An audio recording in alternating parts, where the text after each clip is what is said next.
Here we go. We on. I think we on. Oh shit. Shit. What up, y'all? Okay.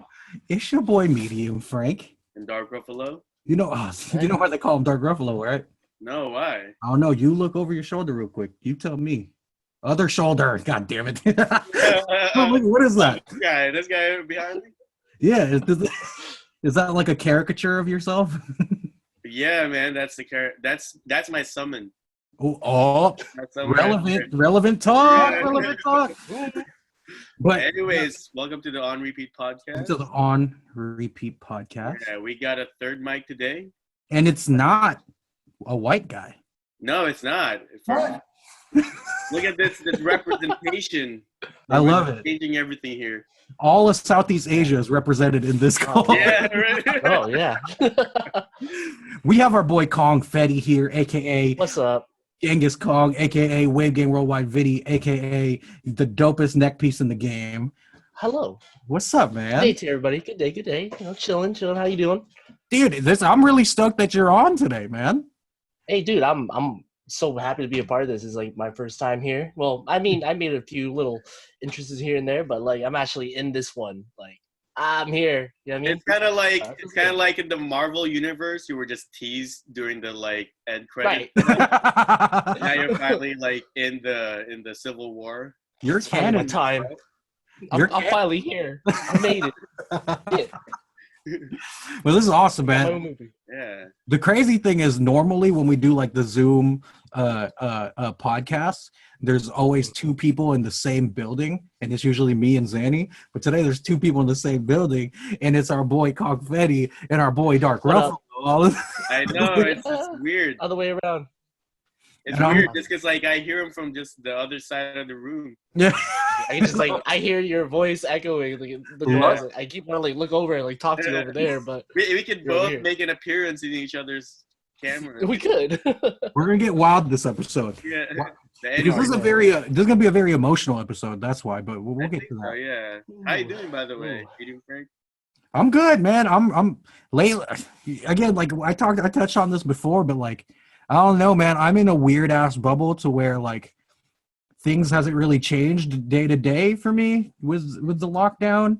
It's actually been like a lot better because I don't have to like go into the office and shit. Like, of course, I'm getting cabin fever like everybody else, but like, I don't know, man. I've taken the time to like work on shit while I'm like not doing anything, and I haven't been any less social. I live with like 4 people, right? So yeah, 2 out of work bartenders. So it's like a fucking bar at my house, and my best friends live here. You know what I mean? So it's been fun, and I have my own little space. I've been fucking like reorganizing, redecorating my room and everything, and I'm setting up my own little home setup here so I could keep working on music and shit. So I don't know, man. I feel very fortunate. I recognize that it's not that fact isn't lost on me, and I'm like super sensitive towards how this COVID situation is affecting everybody else other than me. So it's like, you know. But, you know, coming from me, everything's chilling, man. I'm just excited that we're doing this.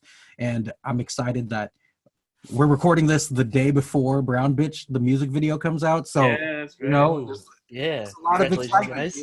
That's exciting. Thank you. So, you know, we're doing a little celebrating while we do this. You know what I mean? That's all I'm going to say. Yeah, I'm doing great, man. Life is good. How are y'all? I mean, I'm doing pretty good. It's the same thing. Where like I also feel like I'm in some sort of a bubble because like I keep hearing about this in the news and it does worry me from time to time. Sometimes like, you know, I'm laying awake at night just thinking what the fuck's gonna happen? Yeah. All this, you know, when everything opens, so many people are gonna be out of work, so many things are gonna be closed, and at the same time it does feel weird because I feel like I'm in the safety net of my environment right now. Yeah. You know? Definitely. And like it's sad that I hear other people are struggling, other people are dying from this, and like I'm just worried too, just because like I feel like if I get it, I don't have the best track record when it comes to my health. Nah, man. I mean, the big thing is like you're. It's not like you. I mean, I guess you do see customers and shit, but you're limiting who you see, and then you're a clean person. So you know, I don't know. Yeah. I do think I have a strong like immune system, but Yeah. at the same time I have shitty breathing. But other than that, like the thing, like you, I just try to stay busy. I don't get too much cabin fever. Yeah. I feel like lately I was working on this song for the soundtrack, right? Mm-hmm. And I'm just starting to realize, like, no matter how much I love that and that's my passion, I want to chase down my dreams. While I'm doing it, I'm just like, I just want to play video games right now. You know? Yeah. I feel that. But it's a fun problem to have. It's like at the same time, yeah, if I'm not doing that, at least I'm doing something cool, you know? Yeah, I feel you, man. Like motivation is like really hard to like come by when there's no real like, I don't know, when you're in the same environment all the time. You know what I mean? Like I usually get motivated to like work on music and shit when I'm like commuting to work, and then like I see inspiring things like in the city, but also like the amount of like hate and disdain I feel for like having to like go somewhere I don't want to be makes me want to like work on my own shit more. And when you're already at the crib, it's just like, well, you know, I can just like play video games right now. Yeah. And I think like sometimes you have to allow yourself that time creatively to be able to like, you know, want to like work hella hard on projects. You know? Oh yeah, yeah. And I was gonna go into like we'll go to KONGFETTI shortly. Ask how you doing. But I was just gonna say when I played Final Fantasy VII, which we'll talk about today, guys. Yeah. I waited on it because I was working on a personal project of mine, the hologram, Yeah. and then I wanted to get it done, even though it's me pushing myself to do it. I gave myself a deadline. I think it helps motivate me somewhat because even if I procrastinate, I feel like this is like that essay I was supposed to write. Right. And KONGFETTI here kept telling me, hey, you can borrow my FF7 copy. Yeah. No, not yet. Copies. Yeah, and finally when I dropped that project on Instagram, I worked at it like all night. And then when KONGFETTI woke up, I approached him and was like, hey, dude, can I borrow FF7 now, you know? Yeah. But since then, I just did nothing but Yeah. That. What about you, KONGFETTI? How you doing? How you doing, brother? Oh, just, yeah, you know, just touch up real quick. I feel like I'm just in a bubble. I work at Costco, so it's just I'm always in contact with people, trying to help customers out, and it's scary. It's really scary just to be like upfront and like in the line. I'm not like nurses or anything, but like I'm still like there, not being able to like distance myself from people because Right. like people are just coming up to like me and just like, hey, you know where this is, like right in my face. It's just like, hey, personal space. Like, hey, take it easy. Word. And like this that in itself is like scary coming home. Like I don't want to infect like Dark Ruffalo over here, or like when I have to go visit my parents, just really want to see me. You know, it's just scary. Facts. But yeah, just everything. You know, I haven't really been motivated. I just want to play games. It's just it sort of sucks because I haven't had a goal. But I think that I'm slowly figuring out what I want to do. So hopefully I get there, you know? Just it's gonna take some time. You're gonna get there, bro. Yeah. And whatever we could do to help you, please, Brad, let us know. Hey, y'all, I gotta say too, during end times, like I don't know, would you guys be happy to just be like, fuck it, I'm just gonna play video games? Yeah. Yeah, you know, in a no. Yeah. Like I think in end times the main thing for me is like I don't want to do it alone though. You know what I mean? Yeah. Like if I hear that this shit, like this is like, yo, shit's fucked and we about to get nuked. We have fucking 14 hours. Like, figure out what you're trying to do. You know what I mean? I'll probably go like to my family. You know what I mean? Yeah. And if I can't make it down there, I'll probably go to the studio and kick it with y'all. You know what I mean? I just don't want to. I'll be perfectly content like playing video games or doing nothing when this shit ends, as long as I'm like not alone. You know what I mean? Yeah. I agree. Yeah. Shit, that got dark, man. But if you asking me like if shit were to end right now, do I think like I'd be like a fulfilled person? No. But I think no. If you ask me that at any point in my life, I'll probably say no, because I don't think I'll ever be like, I don't know. I'm definitely not the person to ever be satisfied, and sometimes it's a detriment. You know what I mean? Because I don't like smell the roses around me ever. Yeah. So like sometimes you don't realize how good you have it type beats. You know what I mean? So yeah. All right. before we get into our discussion, is there anything else you guys want to mention or anything? Brown Bitch video. At this point, you've probably already seen it. I mean, but it's already been out. But if you haven't seen it, please go see it. It's on our channel too. And the reason why that's important is because if you do support that video, it literally supports us directly, and it doesn't support all these third-party fucking video vendors and distributors that we used to work with. So you know what I mean? Like we're just making art, and we're trying to fucking create content for everybody. So Yeah. fuck with us.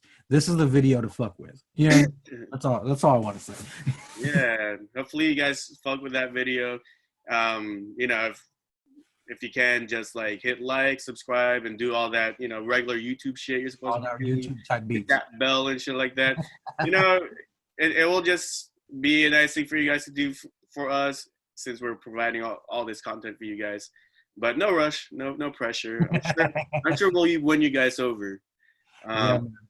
But yeah. Let the music do the talking. Just watch it, and then if you hate it, tell me. Just put it in the comments. Yeah. Say, I hope Medium Frank dies tomorrow. That'd be cool. Fuck it. But we're gonna talk about one of the biggest games to ever come out. Ooh. Is Confetti doing okay? There he is. I think you got it. He's got two now. He cloned himself. Hey, Brett. Oh, I'm back. I'm back. There you go. I'm so sorry, guys. No, don't worry about it. But yeah, I was I just gonna might say. cut it up. I was gonna say we're gonna talk about Final Fantasy VII Remake. Woo. One of the biggest games to ever come out, or like ever, you know. Yeah. Let's go. Yeah. Of course, there's the original that people love, and if you've played that, you already know what happens. But we'll get into our discussion about the remake, as there are changes and stuff. Yeah. We'll talk about that just to let you guys know there will be spoilers from here on out. We're going to talk about the full game, basically from beat to beat when it comes to the story and the plot. If you play the original, you should know what happens, but things could change, right?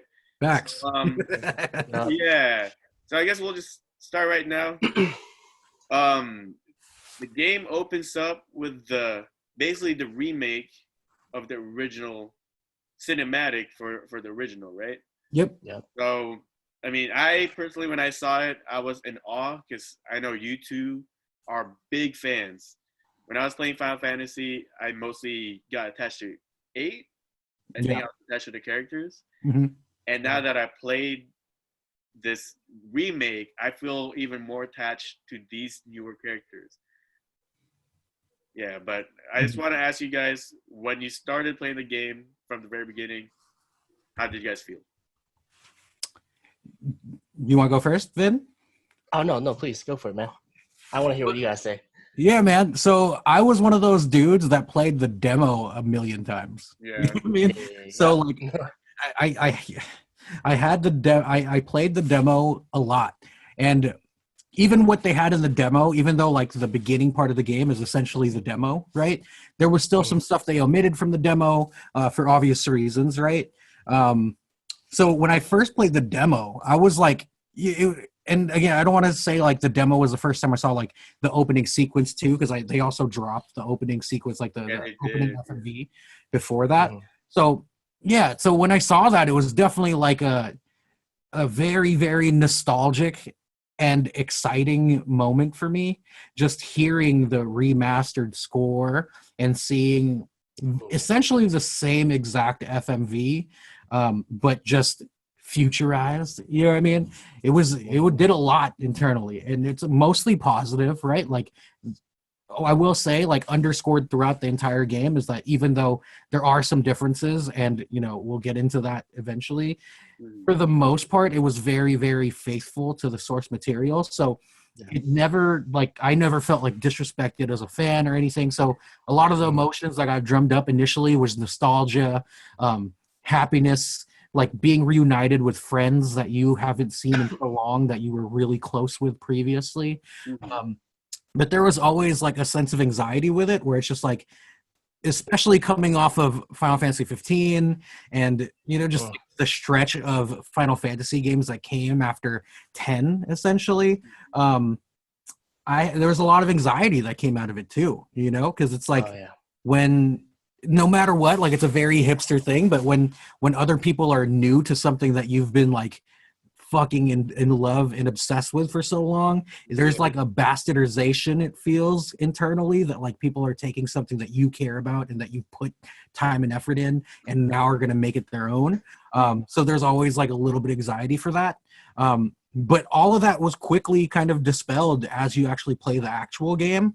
And you know, the first thing you do damn near is fight the Shinra soldiers in the train station like you do in the original game.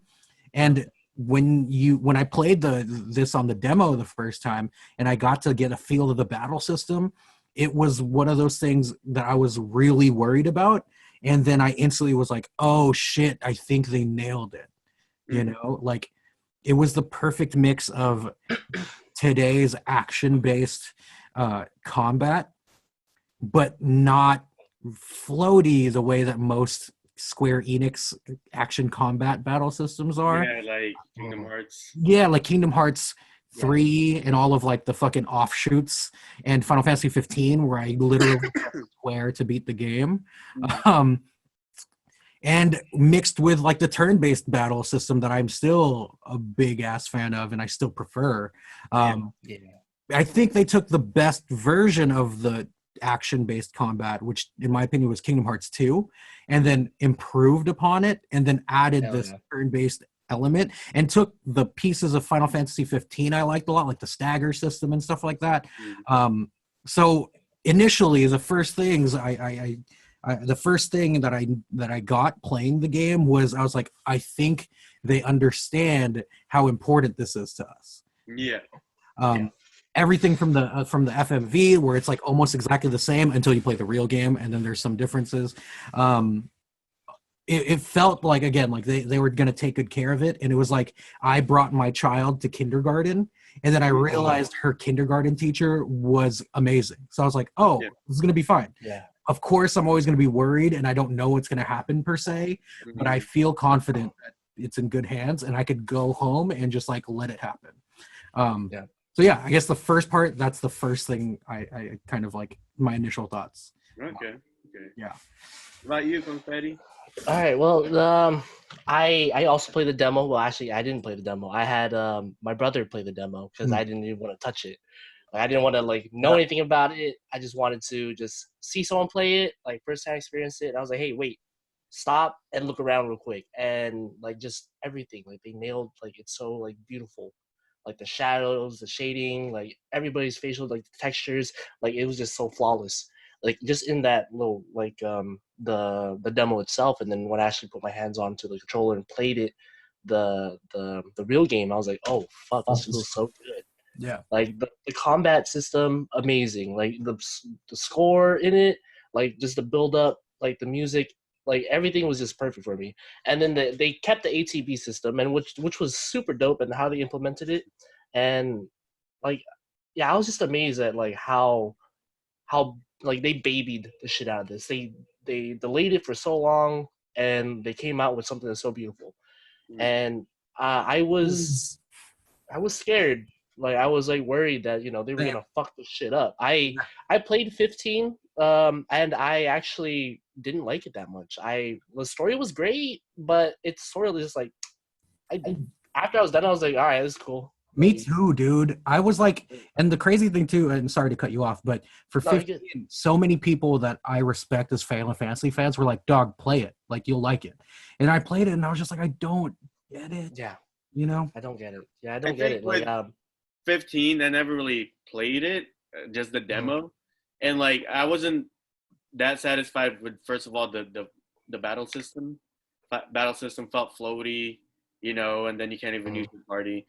But I would say with 15, I think I get the appeal. It's this big game. It's a Final Fantasy game. There's still a bunch of shit you could do, but I think it just doesn't satisfy the much more seasoned fans of the franchise. Yeah. I like K-pop though. K-pop's pretty cool too. It should have just been that. It should have just been K-pop. May I go? But yeah, just to touch up on like I feel like the last like good Final Fantasy I had was like 10.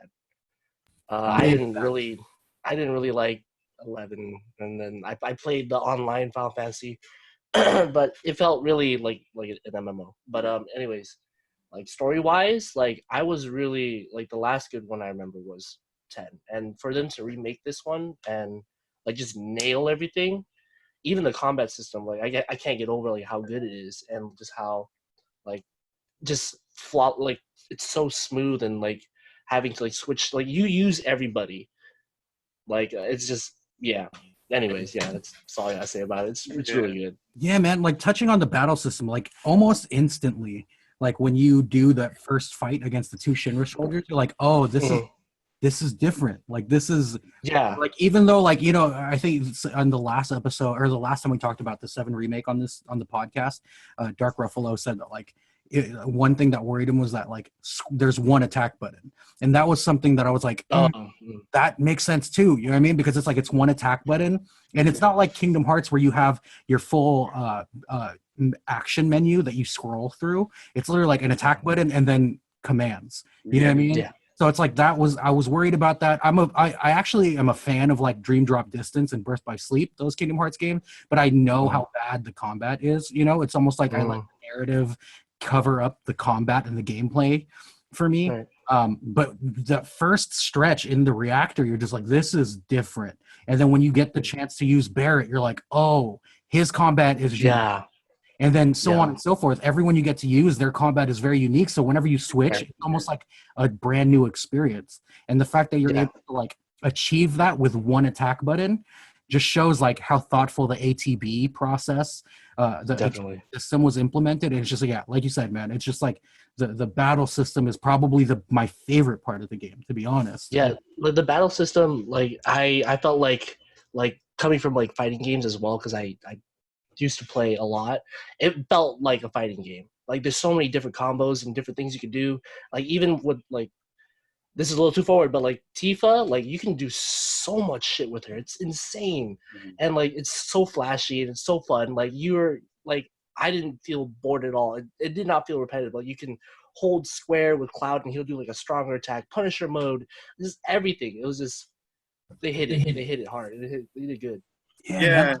For the first time, I was like, man, I wish there was more encounters in a fight. Yeah, right. You know?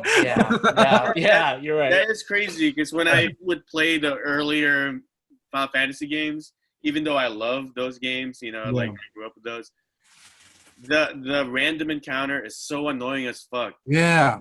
But this time, you're right. Sometimes I do want more encounter, and you can kind of find that if you are just walking around. Yeah. You know? But it felt so much like a Final Fantasy game that even when it's not random encounters, I was afraid that just a couple steps, I'd be like, oh no. I just remember, wait a minute. Yeah, it doesn't do that shit. Yeah. And this is all, and I've only played through normal mode so far. You know what I mean? I've like thoroughly enjoyed the battle system on normal mode, which after a while you pretty much get a hang of like how to succeed. You know what I mean? But it never felt repetitive. I can only imagine how it feels on hard mode when it's like, wow, I actually have to use more tactics than skill at this point.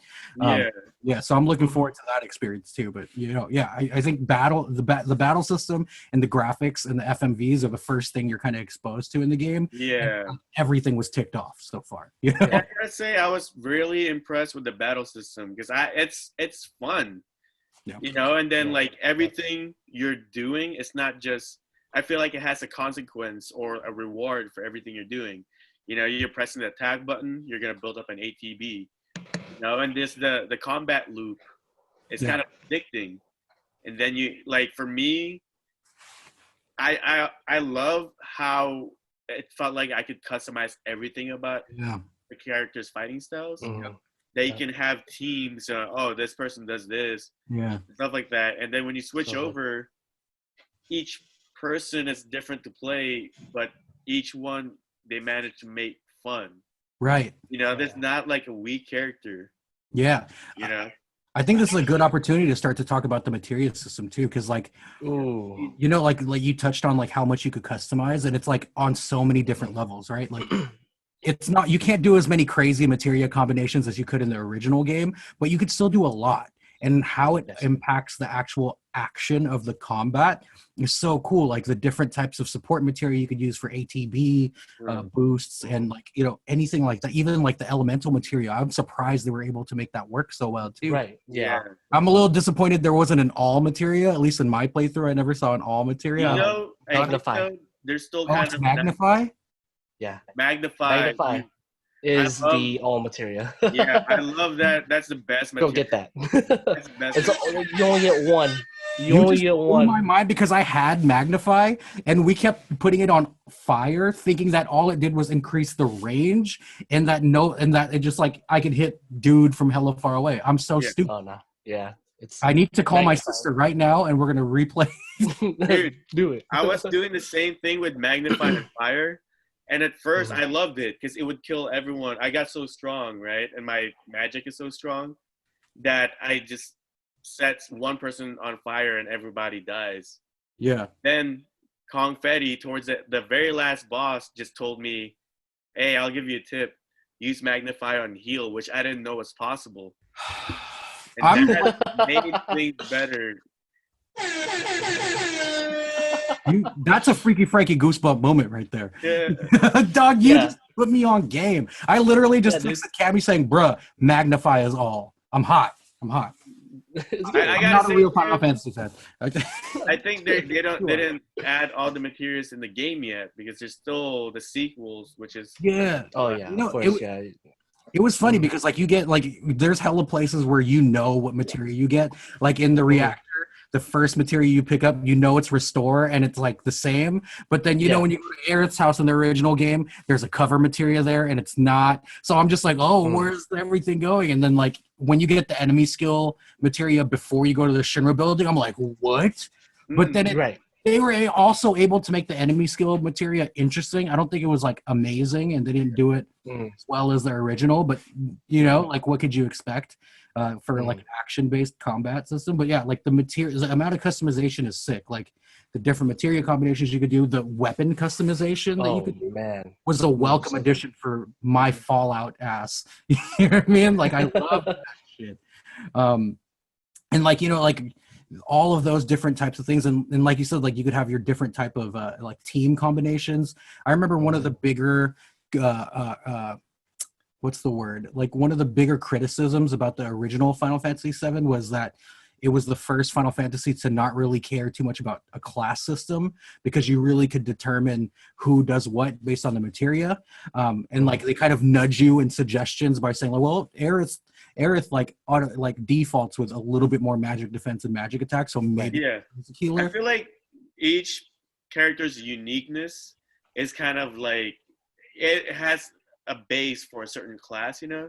Like with Aerith, of course, a magic caster, right? Caster. Yeah, bear, tank. They don't have to be that if you don't want it. Right. And like you could start to like think of your own strats too. Like me and Cammy loved having like, instead of making like, you know, in the original game, when you'd have the main three folks, where it would Cloud, Barret, Tifa would always be like the de facto white mage. But in this game, it's like, no, I'd rather Barret be the de facto white mage. He could build his ATB from far away. You know what I mean? So it's like all these cool different strats that you could come up with the battle system and the materia.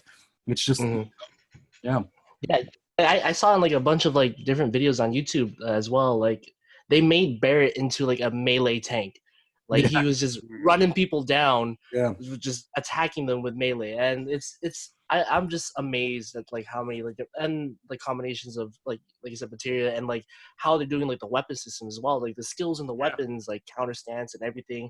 They implemented like Cloud's blade beam as a weapon skill or something like that. Sick. And it just makes you think like, what else are they gonna put in there? Like you get like a cross slash as your first like, and then ascension as your next like limit break. Is like, where are they going with this? Like, what more are they gonna do with this? And then they give you like the incentive to play hard mode as well, because you get the books to level up your sword. So I just love that they really thought about this. Like just everything, weapons, materia, like everything. It was just, they thought about it for sure. There's a lot of attention to detail. I mean, even like on a more like surface level, small things like, you know, how you could change Barret from being like a long range Yeah. character to a melee character. But like when he's a melee character, you see like the difference between his melee style versus Tifa's melee style, and Right. that's canon because it's like he's not a trained hand-to-hand combat Right. character. Right. But he's like Yeah. all of these like you said, the attention to detail, it's just like insane, you know. And Yeah. And like with their system, their fighting system is pretty deep for an action game, you know. And I just love we keep praising the ATB stopping time, but it's just a perfect marriage of the whole action RPG style, you know. Yeah. With this game, I feel like it's not just hack and slash. Like every time I entered, I wanted to make sure that the stacks were in my favor, you know, the odds were in my favor. Yeah. So it just feels nice because, like, if you have Aerith, I would cast Arcane Ward. It's like, oh, sweet. Now I could even cast two, basically use double myself, you know? Yeah. You have to think about your next move, like your ATB gauge. Like if you use it on the wrong move, that might just fuck you up. You might have to start all over. The game's over, like because you didn't heal. Cloud's dead, and you have to wait to build up another ATB to just get him back to life. It's something that you never think about, right? Like ATB management is like a new frontier, and like. And I don't want to get too ahead of ourselves, but like it really comes into play with boss fights that are more strategic, like the first Reno boss fight or the Rufus boss fight. If you fuck up your ATB management on those fights, you're literally like, God damn it! Like I have to let homie like hit me until I can like. I gotta run around for like 5 minutes just to build it back up. So it's like, it's. I can't say enough about the battle system. And you know what? So many games happened before it for them to achieve this. Yeah, I feel like they've had so many games with all these elements. It finally just took them now to be like, hey, let's just combine it all. Yeah, that's true. That's true. Final Fantasy XII, I felt like it was the same. You have this whole part where you're switching between, and you could give them commands, you know. Yeah. But it's not just like you can't just keep pressing square to attack. Right. They Lil Wayne their battle system. Everything we loved about Carter 1, Carter 2, and all the tapes all came together in Carter 3. You know what I mean? Yeah, because staggering, like you said, that's from 15. Mm-hmm. You know, I feel like having that multiple ATVs, that's 13. Right. So it's crazy. It's crazy. Finally. Sure. But yeah, so moving from that though, we could, of course, we'll get deeper into our own experiences when, like, stories we've had when we're playing. But you know, compared to from the original to now, this time when you first meet your characters, you got Cloud, of course, Barrett, Jesse, Biggs, and Wedge. So those three characters, with that, you know, aside from Cloud and Barrett, from the original, they didn't really have anything to do, right? So now that they've expanded on their characters and people actually love them, how did you guys feel about them? First and foremost, I will say that I am so thankful that Square made the adjustments that they did to their voice acting cast, at least the American side, or the English side, from what they were doing for like Advent Children and before. What was it, before Crisis and Crisis Core and stuff like that. They're much better now. Like, remember we used to joke about how Barrett was like what Japanese people thought a black guy sounded? Yeah. But now, like, they got the nuance of Barrett's character. It's not just a loud black dude. You know what I mean? So, like, at face value, that's the thing you notice the most, is that the voice acting is, like, spot on. And that goes a long way for you to suspend your disbelief, right? And also goes a long way in, like, reassuring that they're taking care of these characters that I've grown up with. You know what I mean? Barrett in particular, like, of course, like, I like the women characters and like the love triangle is going to be very important to all of us, like, longtime fans. The love rhombus. Yeah, the love rhombus, right? But Barrett specifically for me, it was so important because he was my favorite character in 7. Like, when I used to go to church, I would bring like my Barrett figurine with me. You could ask my folks, like, it would be like, what is happening? Like, everybody's listening to the sermon, I'm like pretending Barrett's like shooting a bomb or shooting like a Tonberry or some classic Final Fantasy VII monsters, right? So that the first thing Barrett says, where in the original game it's like, newcomer, huh? Don't trust you. so much more like tongue in cheek. But when he goes fucking like, "You're up, Merc," like, without fucking going, "You're up, Merc." Oh, baby, yeah, I'm a black dude from the '90s. Oh! I mean, like, that was like, okay, this is gonna be great. Like, they're gonna actually like make him a layered character, and that kind of like, you know, also just like shows how much time they're gonna put into all of the quote unquote secondary characters, right? Like, I feel like so many Final Fantasy games post 10 became less of an ensemble cast, like your favorite sitcoms like Community and The Office, where the entire cast is why you love the show. But then like Final Fantasy 13, it's like lightning. By the way, lightning. You know what I mean? So it's like who's just a female version of Cloud. Yeah, you know what I mean? Like, I didn't want it to be like a Cloud fanfic game, which it could have easily turned into.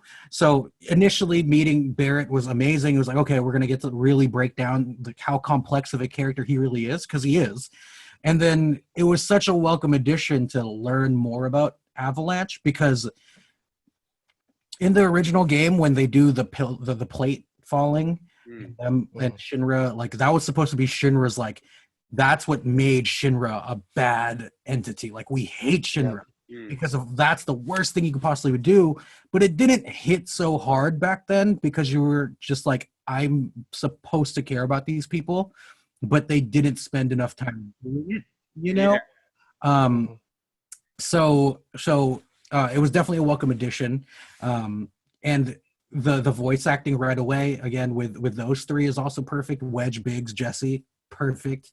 With meeting Avalanche, it was definitely like, okay, we're really gonna exactly what you hope for in a remake is like, you want the story to still be the same, but let's delve deeper, you know? And with Avalanche, I think they did that successfully. Like, I gave a fuck. Like, and again, I don't want to get too ahead of ourselves, but when you're making the decision whether or not you want to see Jesse again, me and Camby were like, what do we do, bro? We're supposed to make too. Like, I love Jesse. You know what I mean? So, you know, like, that's Jesse was an awesome character. But what about you, Confetti? Oh, can you repeat the question? So just like in the original, Biggs, Wedge, and Jesse weren't really, you know, they were just side characters with a few lines. How do you feel about them, like us actually getting to know them? You know, do you care? Do you they did that? Have you always cared? I in the original, I did not feel any type of like emotion towards them. Like, just playing through, they were there, you know. And for them to give them like so much emotion, not just them, just every character in the whole game, like has a line, like certain dialogue that make you feel a certain way. Like, once you blow up the first reactor and you're walking around the streets and you see people like panicking, scared and shit, you walk by them, they're crying, like, where's my dad? Where's my mom? Oh shit, it's a good thing my husband didn't work today because that shit just blew up. It's just like they nailed like us getting to know the characters and just have them having like more of like a more background to them is awesome. I like that they did that.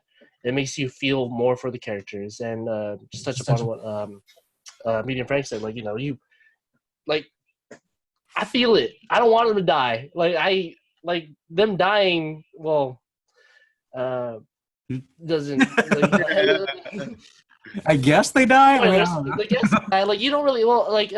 So this is just a little bit ahead. Jessie does die. From what I understand, it says that she passes away. But Biggs and Wedge are a question.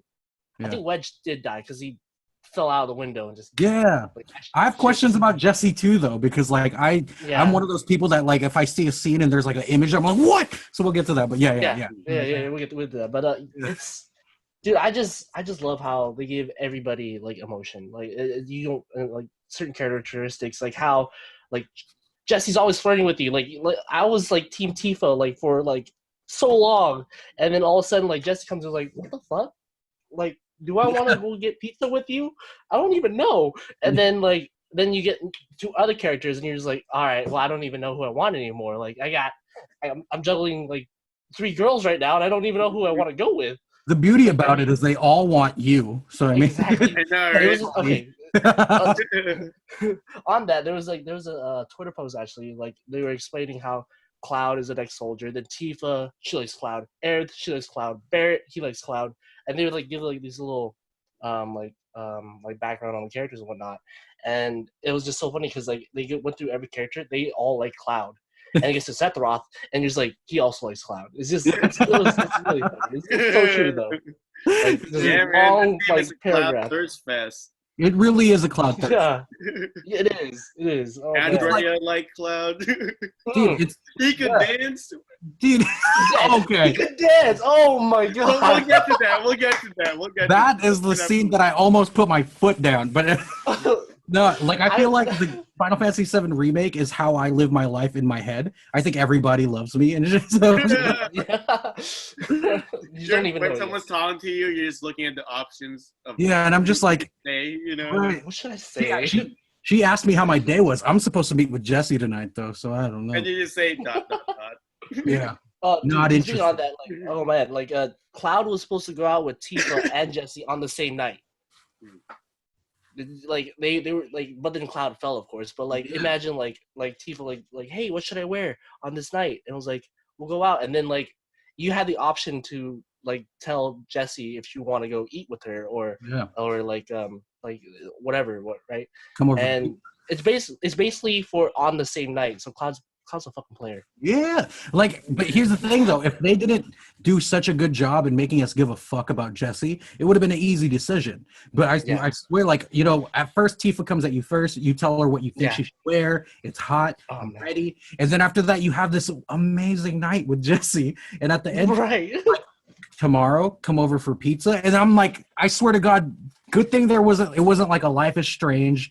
Walking Dead timer on the decision I had to make, because me and Tifa were like, they're like, bro, what do we do? What do we do? You know what I mean? Like, that's how well they built Avalanche. Yeah. You know what I mean? Right.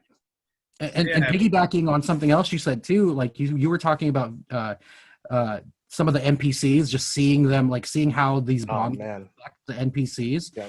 One thing that I was worried about was the NPCs, because I think NPCs are so fucking important in open world lore-based games. Like, you should be able to go to a random town, speak to an NPC, and get something out of it. You know what I mean? Like, even if it's not super substantial, it should be something that further immerses you. And when I heard that you weren't going to have to like walk up to an NPC and press X to talk to them, that scared me. I remember one thing I really didn't like about Kingdom Hearts 3 was that in like Twilight Town and stuff, it would just be like the same dialogue looped as you run past. So it wasn't very like immersive.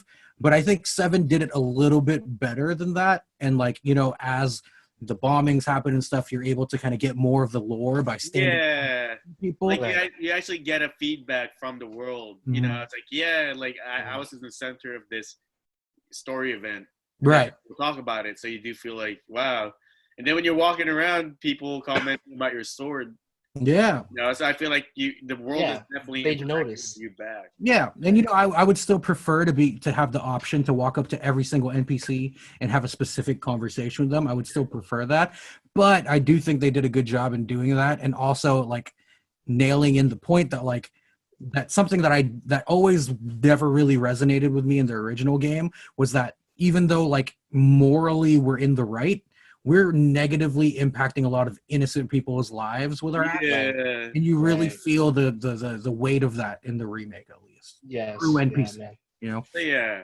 So like one of the ways you see that is like you were saying, in the first mission you were doing, you blow up a reactor, right? And Jesse sets a small bomb. It's just supposed to be a small explosion, but then Shinra used it to their advantage. They blew up the whole place. And when you leave, you see that there's destruction everywhere. All these people are sad. It's like 9/11 again. And then after that, you go back home. You know, Jessie has that dilemma with herself, whether if it's her fault or not, you know. And then moving along, that's when you finally go back to Sector 7 and you see it for the first time. Now, can you compare the differences, or, you know, like, seeing the original Sector 7 to now as Slums? Yeah, I think Sector 7, they did a great job of making it somewhat familiar. Like, the layout is completely different. Yeah. Like obviously, in the original game, it's like 2 screens, right? It's like the or 3 screens. It's the train station, the pillar, and then Sector 7 proper. So obviously it was going to be a little different. I loved how expansive they made it, and I love how a lot of the prominent NPCs from the original game makes it over. Yeah. I do think that in terms of the travel aspect inside of Sector 7 was a little confusing because every street looked the same. Yeah. Yeah. You know what I mean? Yeah. So it would have been cool. It would have been cool to like by the end of your time in Sector 5, like I knew Sector 5 like the back of my hand. You know what I mean? I was like, because you spend enough time there too. So I'm like, oh, I know where to go for this. I know where to go to this. You know, Sector 7, I never felt that. I was always just like running around, and I was like, I was lost too. Yeah, it's like I think I know where I'm at, but not. So I think if we're gonna compare the two, I think Sector 5 is a better map than 7 was in terms of like level design. But I think that also might be intended, right? Because I think Sector 7's a bigger slum than Sector 5, and there's more characters from the original game that matter in 7 than does in 5. But I love the feel of it. Like the cool thing too is like I had just come from the Philippines, right?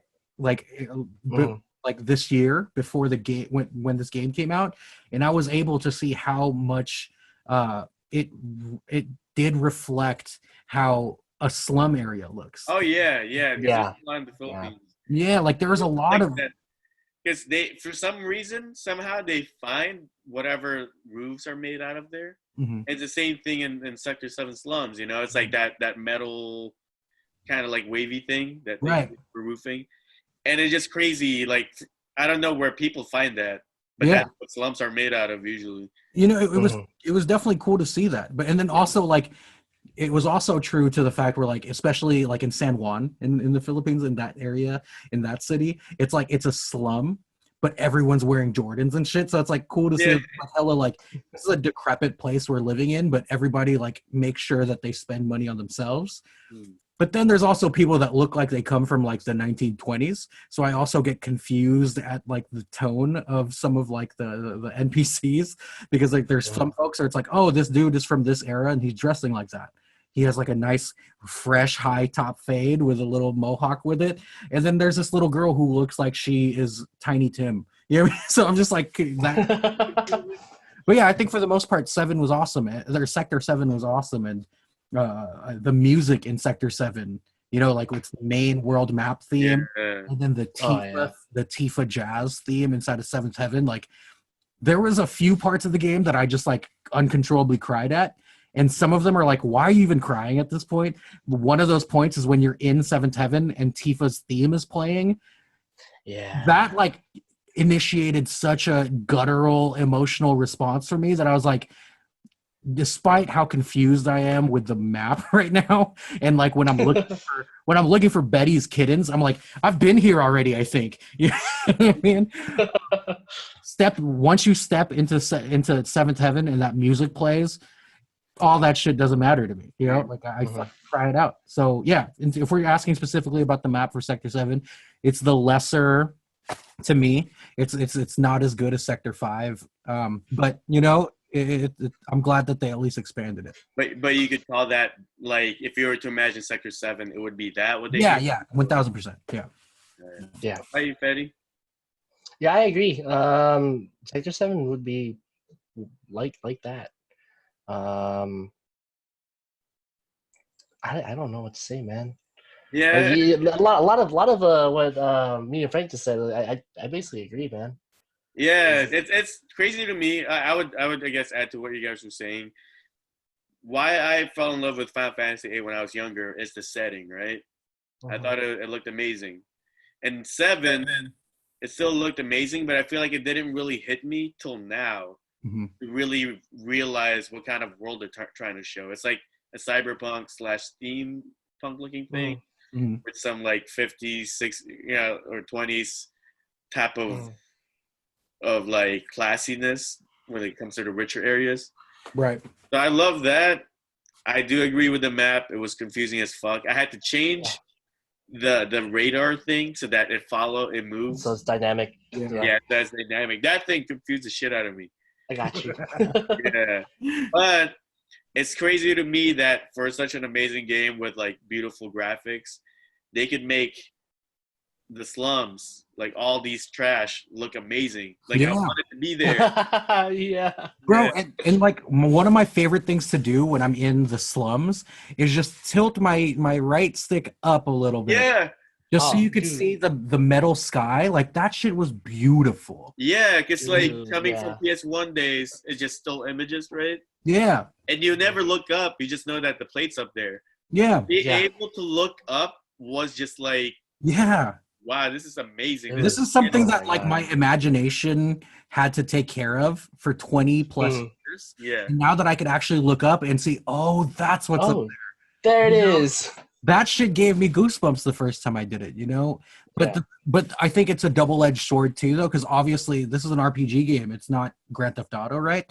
So like all the things I always wanted to do was also like run up certain staircases and go into people's houses. Yeah. In the original game, and you can't do it now. And I didn't expect to be able to, but it would have been nice, you know, if we're going to pick anything to nitpick on. But yeah. Well, it's funny because in a way, like, I was telling my friend this, where like what Final Fantasy VII Remake did is make you feel exactly how you felt when you played the original. Right. In a lot of ways, because it's still a flawed game. You know, if you think about their maps there, it's all still images. There's plenty of like ghost walls. Right. And somehow in this new one where this full 3D map, there's still many ghost walls. So it's like, it's still the same.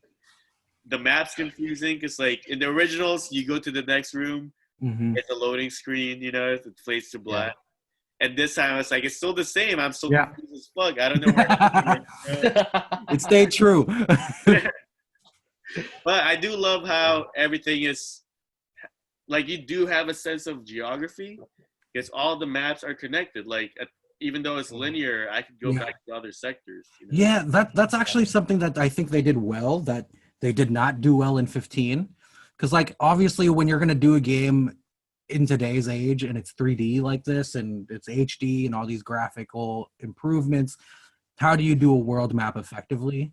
Yeah. I think, again, like, even though it is kind of linear, the fact that 7 allows you different ways to get to the same areas.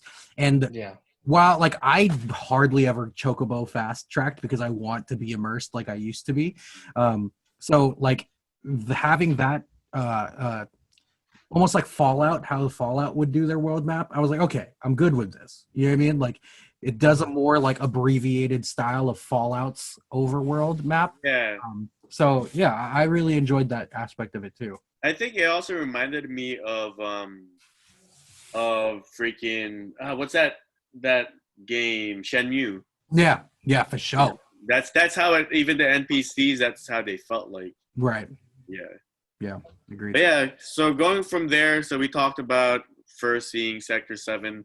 We then move on to well, before that, actually, one of the most important beats that deviates from the original is that when you first see Aerith, there were Dementor-looking people swirling around her. And then also the different thing that keeps happening here is back then you built up to Sephiroth. Now he pops up a lot. How did you guys feel about that? Did you guys like it? I have a lot of feelings about it. Yeah. You know, you don't have to go you don't have to reveal yet what those Dementors are. I think we'll get there. So initial feelings. Yeah, you know, like it was one of those things where at first I was like dealing with it because you don't know what those Dementors are, right? And I always interpreted it initially was in the beginning of Final Fantasy VII, the original game. Every time you see Sephiroth, it's not Sephiroth, it's Jenova. Yeah. You know? Every time Cloud is having like these breakdowns, it's all happening in his head because he was experimented with and the Jenova cells are reacting in a certain way. His memory was wiped. He's taking on Zack's personality and his whole backstory and all that stuff, right? So initially my interpretation of the Dementors was Cloud's inner struggles. Yeah. And I always thought that the only reason why Aerith was able to see them when you first meet her is because she is so connected with the world. Like she is Mother Nature. You know what I mean? She is energy. Mm. That's why she was also able to see it. And it always felt like no one else was able to see those Dementor motherfuckers other than Cloud and Aerith.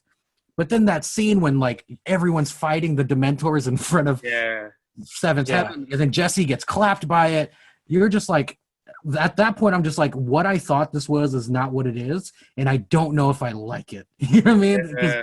Because one of the biggest misconceptions about the original story is that Sephiroth is over here. Sephiroth killed President Shinra, and Sephiroth is over here. You don't even really actually see Sephiroth until Disc 2 in the original. Yeah. I mean, it's all Genova's doing. And then Cloud is an instrument of that. So that's what I thought. That was just their way of illustrating this, that it's a Genova thing and not a Dementor, a real actual Dementor. Not actually Sephiroth. The way they're positioning all of Cloud's internal struggles right now is that it's Sephiroth causing it, and which is fine for now, right? Because we're supposed to eventually learn that it's Genova who's really doing the initial shit, and then Sephiroth takes it to the next level when he gets brought back. You know what I mean?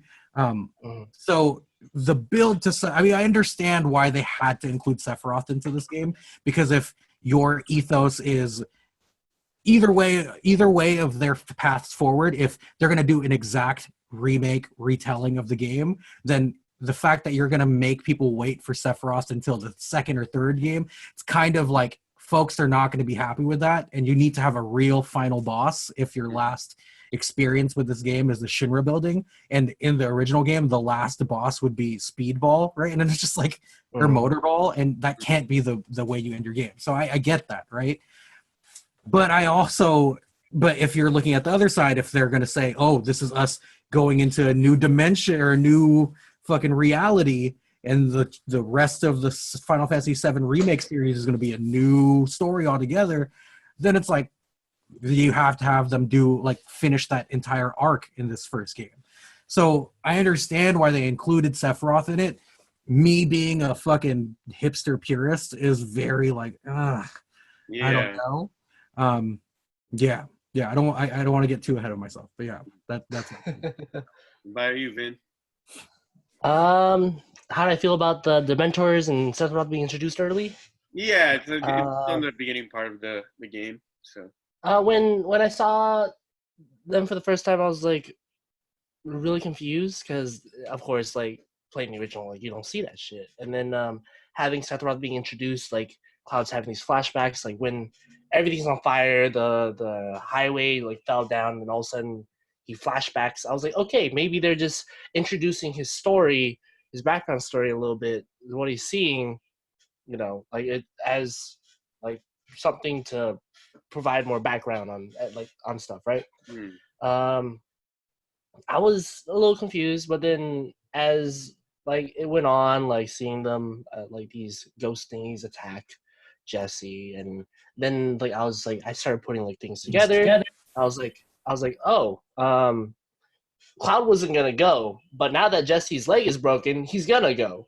Yeah, that happened in the original. Like, what are these ghost thingies? I'm still. I was just like, I don't know. Went on. That's gonna be like for like the later talk, but I was just generally confused. I was okay with it at first, but as it went on, it made a little bit more sense, and I'm open to it, and I'm okay with it. I'm okay with it. The way they did it, and this is for ahead. The way they did it, they could have did it differently for sure. I'm just gonna leave it at that. Yeah, I actually really, really much so, very, very much so agree with that. And it's one of those things where I don't know if I was just so blinded with my desire to love this game that like I just kept ignoring what the signs of what these Dementors were throughout the game. I'm like, no, they're gonna find a way to fix it. But I think, again, I don't want to get too ahead of myself, but that's the biggest thing that I'm skeptical about.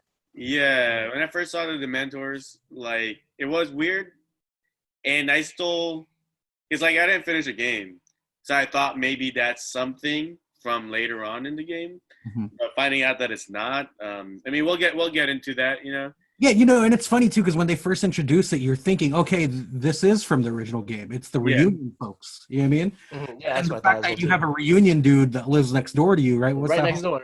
Yeah, Marco or whatever the fuck. His name is It also Marco. happened. What the fuck? Marco. Don't hit Marco. He's just sick. This guy are sick. Wait, did you? Was he? He wasn't in the original, right? Marco? Neighbor. I think he was like. I mean, I think there was a reference to in Sector 5. You know, the guy that lives in the pipe. That Aerith The goes. little pipe hole, and he's Yeah. just like in And like a brown vest. We're in the Yeah, I classic "This guy are sick" dialogue box. So I thought it was supposed to be Homeboy. You know what I mean? But yeah. So yeah, to me, when I first saw the Dementors, or Whispers, let's call it what they are, Whispers. Yeah. It was kind of annoying over time when I first met them. I was like, okay, they're interesting because only Earth could see them, And then when you first fight them in Sector 7, I guess it wasn't too bad because it like gave me a sense of like worry for the characters. It's like, oh shit, like the big day's supposed to be today.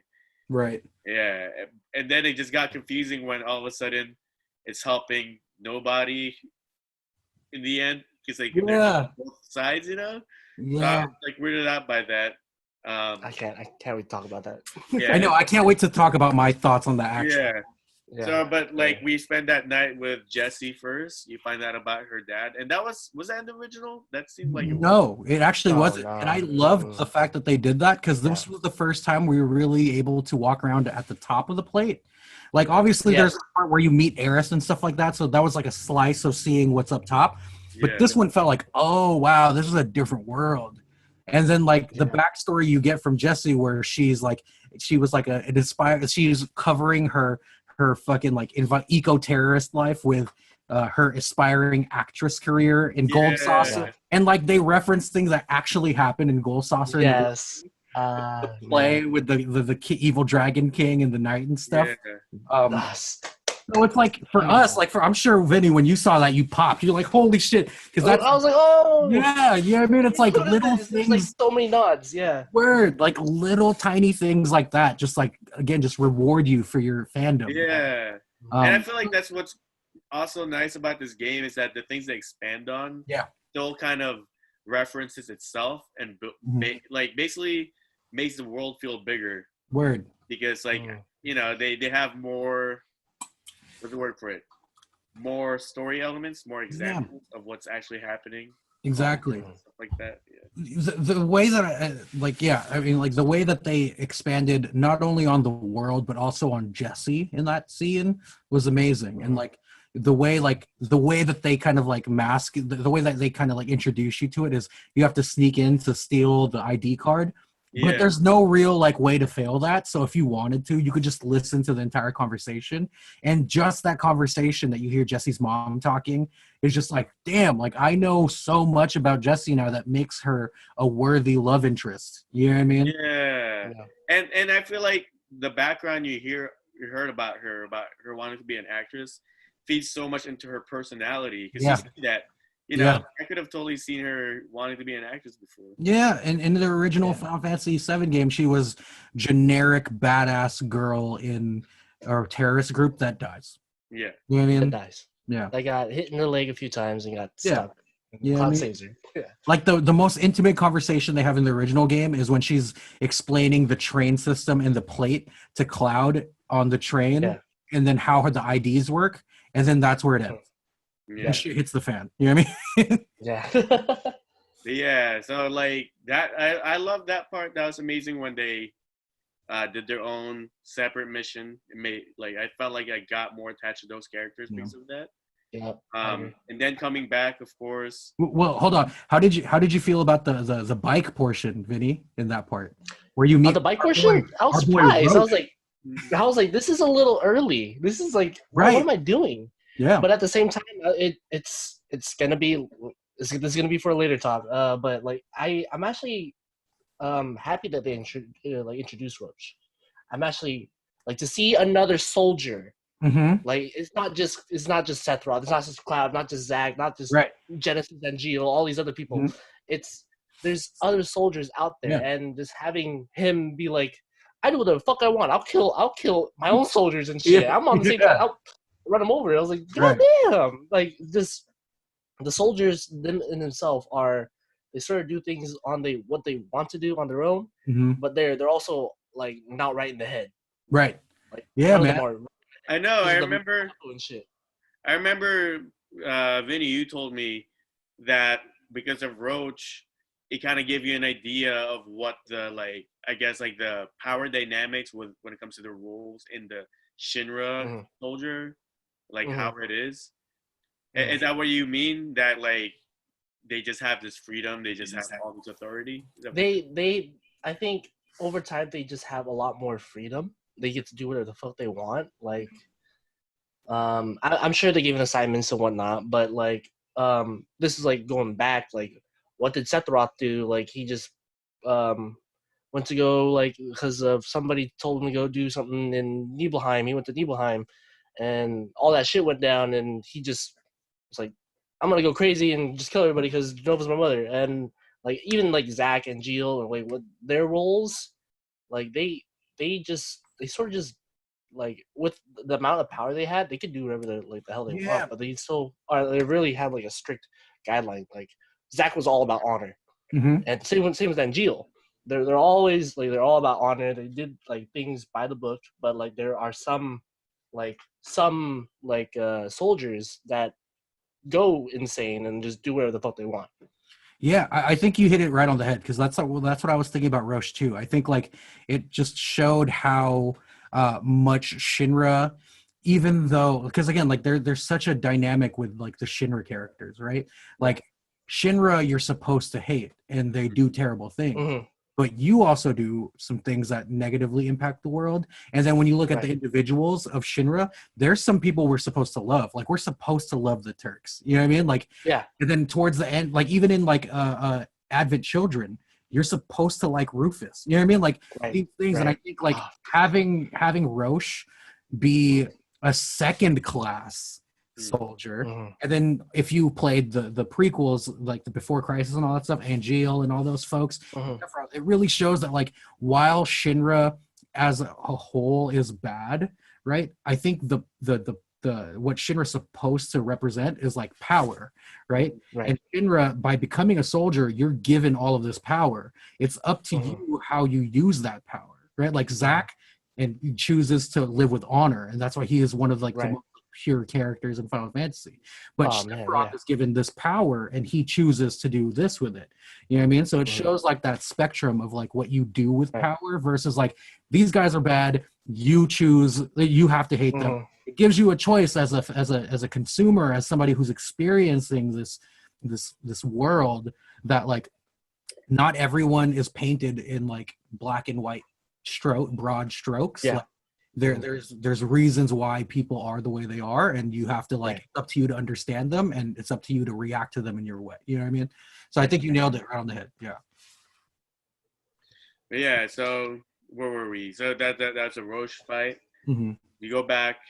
Of course, the next day they go to blow up another reactor. You go through Sector 6. Is that where you went through? Wasn't it Sector 2? Is it Sector 2? When it came to all those different platforms. Actually, I think it is 6, actually. I think you're right. I think it is 6. Yeah. But I gotta say, okay. The people who made this game, the remake, you could tell really love the original. When it came to that part remember when they had to cross over these big fans? Right? And Barrett was all scared. Yeah. I just love the animation they gave Barrett. Yeah. It's when he raises his hand stiffly, kind of old Final Fantasy. Yeah. And I feel it's just funny how the creators even caught on to that, because their old character models does that. Oh, okay, you go then. All right, And I think even to that degree, they do kind of a fan service there or a callback. Yeah. And that's how you could tell the leadership of the development for this game was the same folks that led the development for the original game, because there's just attention to those details. You know what I mean? Yeah. That I did think that part was a little long though. Yeah. The puzzle was a little long, and while I still enjoyed it, and there was like some of the best fights were in that section, I do think that the puzzle was a little tedious. It was. Oh Yeah. man, oh man. Let me tell you about that sector. I I was so much of a completionist that you know the little part where you're like on the train, you're riding towards it. Once you get off of it, you just run. Mhm. I was like, in the old game, you can run back. The other way, yeah. Oh wait, I ran back the other way and like, nope, you can't go back anymore. I was, okay, this is fine. I went forward, continued, and then there's another part where you're supposed to go up the stairs. You can actually go forward, and you're supposed to go up the stairs by the way because you're supposed to follow stamp at that point. Yeah. I was just like, well, maybe I can just go travel for a little bit. I spent at least 2 hours just running around the whole fucking train system for nothing, absolutely nothing. And I was like, God damn it! Yeah, I So heard it was that there's no so long for rewards me. there. Oh man, it was so long for me. Like at that point I was like, God damn it. Yeah. And then when you're up on the little like sky thing, Mhm. that part felt really long to me. I remember in the original I didn't. It was really short. It was sweet, but this one felt super long. It was like to compare it to like a dungeon. Um, it was just they could have did better with it. I feel like Yeah, they you could know, have added a little more like pizzazz. word. In the original game, it was definitely shorter, but I think it was still longer than we remember.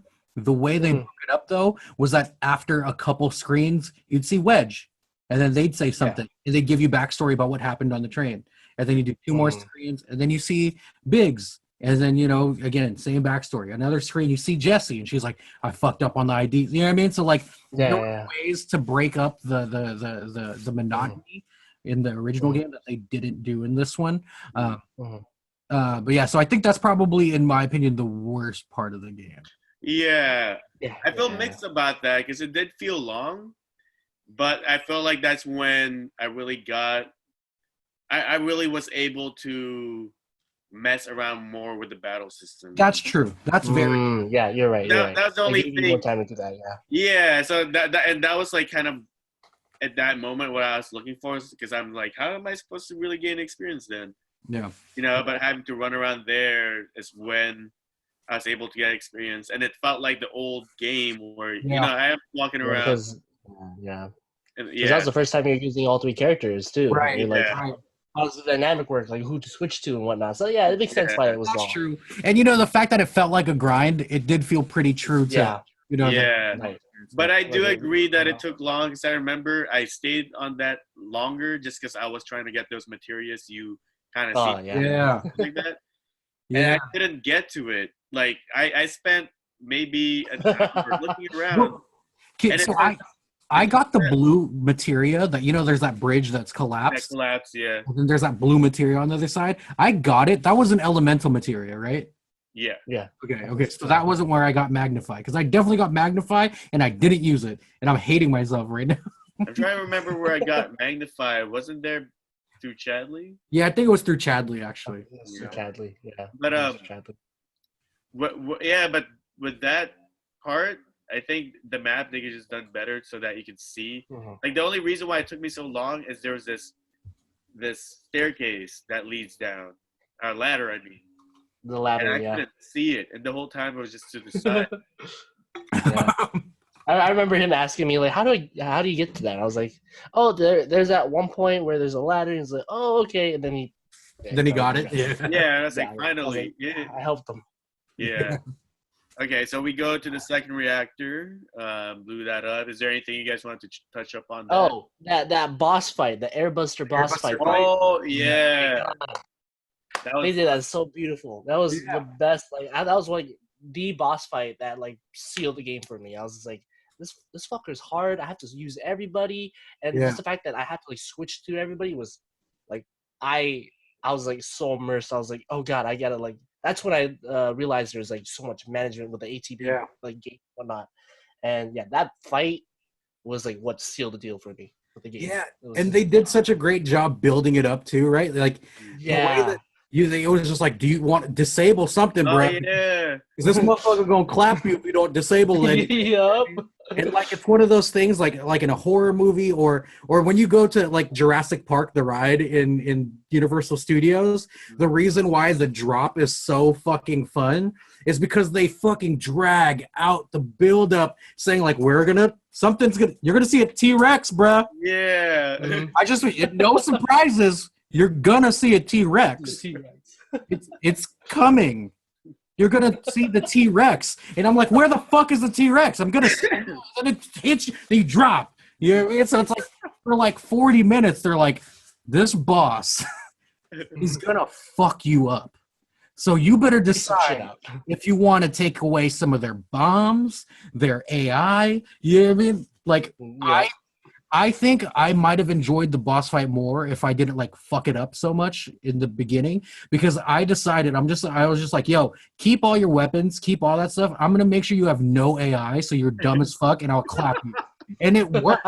The only thing I ever kept taking out was AI. And I swear to God, like I had Barrett far away. Of course it was hard. It was like there's a challenge to it, but I don't think it was as fun as I see other people doing it on YouTube. So that's one thing I'm gonna retry. Like since now you like once you beat the game you have chapter select, so I'll try it again on normal mode but with no disabling of anything and see how that is, and then I'll try it again in fucking hard mode. I want to say in the original that if you hit it on its backside, your regular attacks did more damage. Yeah and I think that the in the original the airbuster was actually supposed to be flawed. And then they made it different in the remake. You're making it flaw yourself. Right. Yeah, because I remember in the original game that was a really easy boss if you had the. It was really easy. Yeah. You know what I mean? And by that time, even like just attacking from the backside, it just right. You know what I mean? And so fast. It always felt like it was just a set piece. It was like a means to get Cloud to meet Aerith. But this time they made it significant, and I'm telling you. Like, the build up to the fight made me stress out so much. Roller coaster. Yeah. It's definitely like every part of this game really did feel like a roller coaster ride. Yeah. Like they set you up with something, and then all of a sudden you're building up the airbuster in this particular moment. The airbuster, then boom, you're fighting the airbuster, then and then the next little like ride up starts. Word, like there was so much like horror elements to that part of the game. Like I was on edge, and then like every time you go from a lab to like the tunnels, and then like the fucking soldiers will pop up randomly, I'll be like, I get jump scared. So that's how like stressed out I was in that part. So there was a lot of parts of the game that were like actually quite scary. You know what I mean? Which is funny. Yeah. Oh my dude. Yeah. So from there, of course, we beat the airbuster. And then you get separated from Barrett and Tifa. You fall, and then you land at, of course, one of the most iconic places in the original. Yeah. The church. The flower bed. The flower bed, yeah. Where you meet Aerith again. You guys finally get introduced. And then I don't remember too well in the original. Did you fight Reno? Because you don't fight Reno. No, right? Yeah. You don't but fight this Reno. One you fight. Yeah, exactly. You don't fight Reno, you run away. There's some things that happens in the original game that make you love Reno right away. Like he has quirky ass dialogue. Aerith is like, if you guys are gonna fight, don't do it here because there's flowers. Let's go to the back room. You know what I mean? And then after that, Reno like kind of like respects her wishes. Like, but he like walks through the flowers, and then he turns around and he tells his men, and don't step on the flowers. And they're like, but you just stepped in it. You just did it. Boss, you just did it. Right. So immediately you're already kind of like, Reno's not that bad. So the fact that you have to fight Reno in the first sequence there was really at first jarring because I was so enamored with Aerith's personality. Because here's the thing.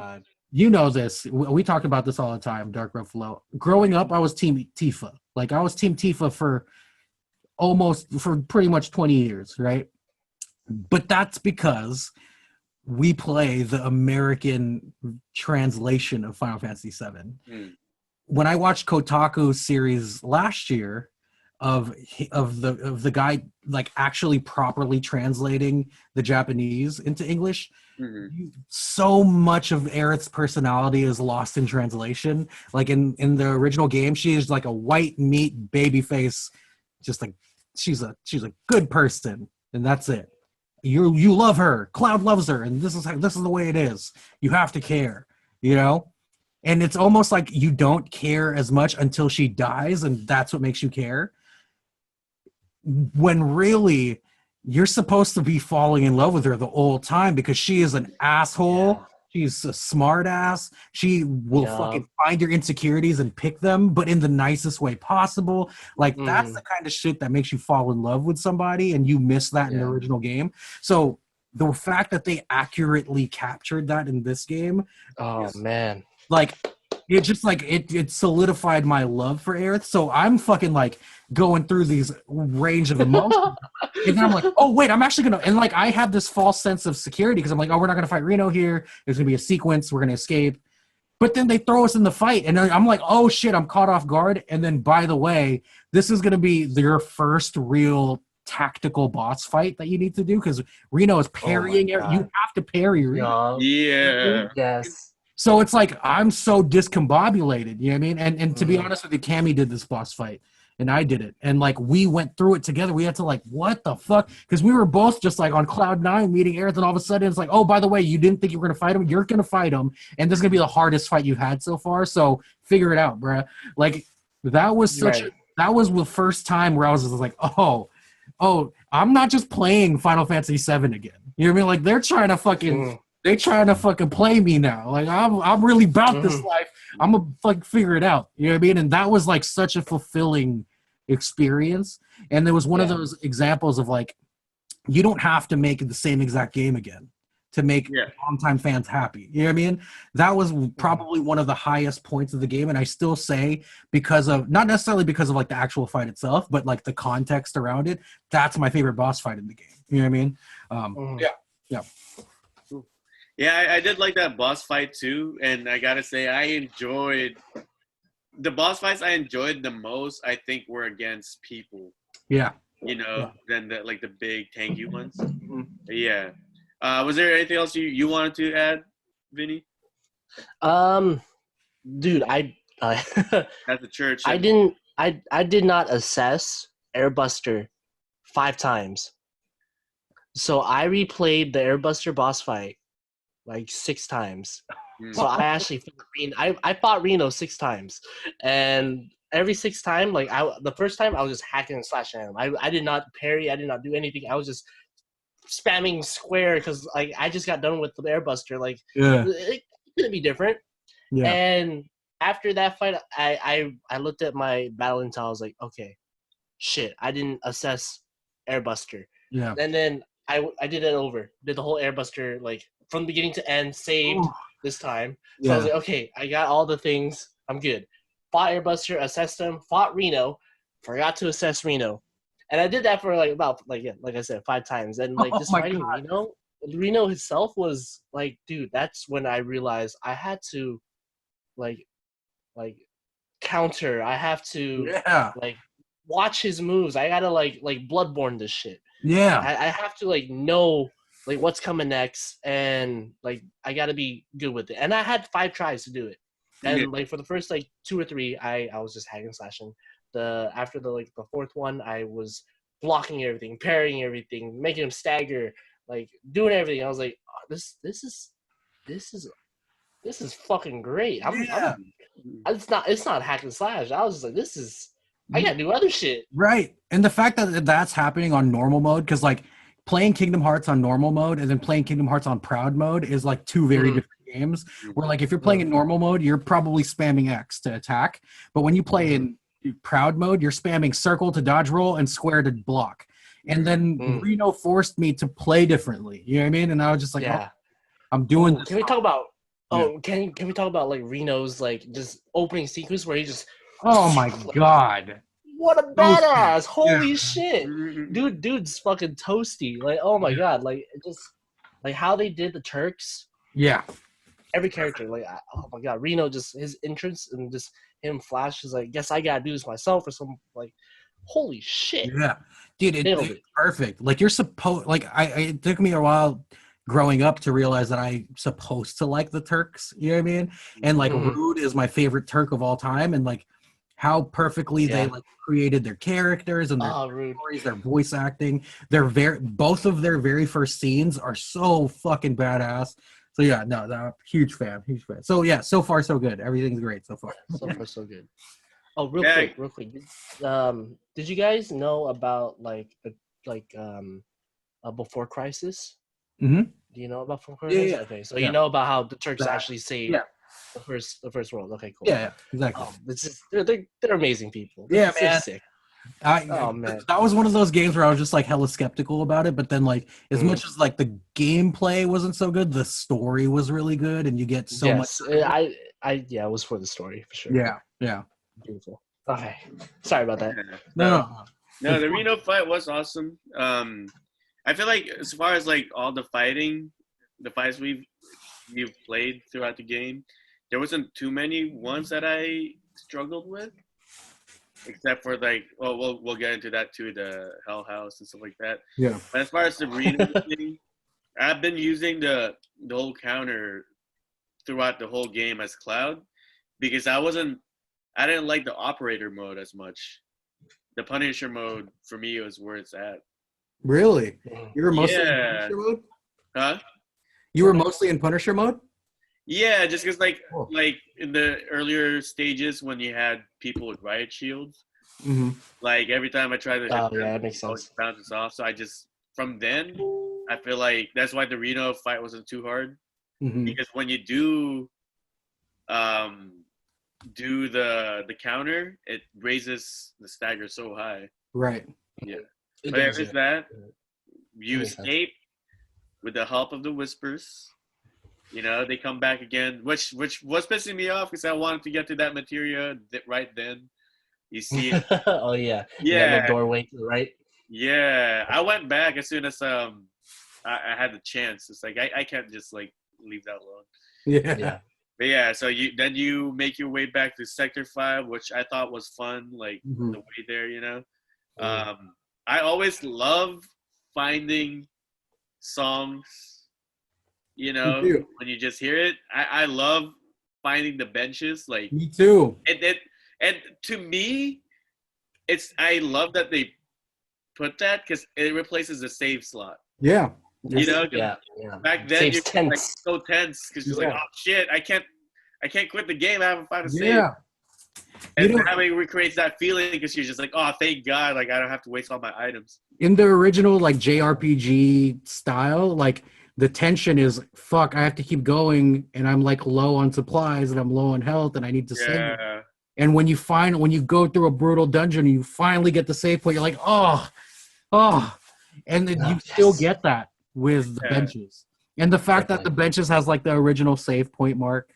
And then Mhm. oftentimes like in the one thing that I will say too on normal mode is you have way too many items and way too much money. So like Yep. so it's just like there's no real tension there. But like yeah. I'm sure by the time I play like hard mode, as soon as I see a vending machine, I'm like, oh Jesus Lord, thank you God. You know what I mean? So yeah. Yeah, that was that. But yeah, Oh, but also the remastered the soundtrack. Oh man. That's probably the best remaster. I mean rearrangement which of an part? original song.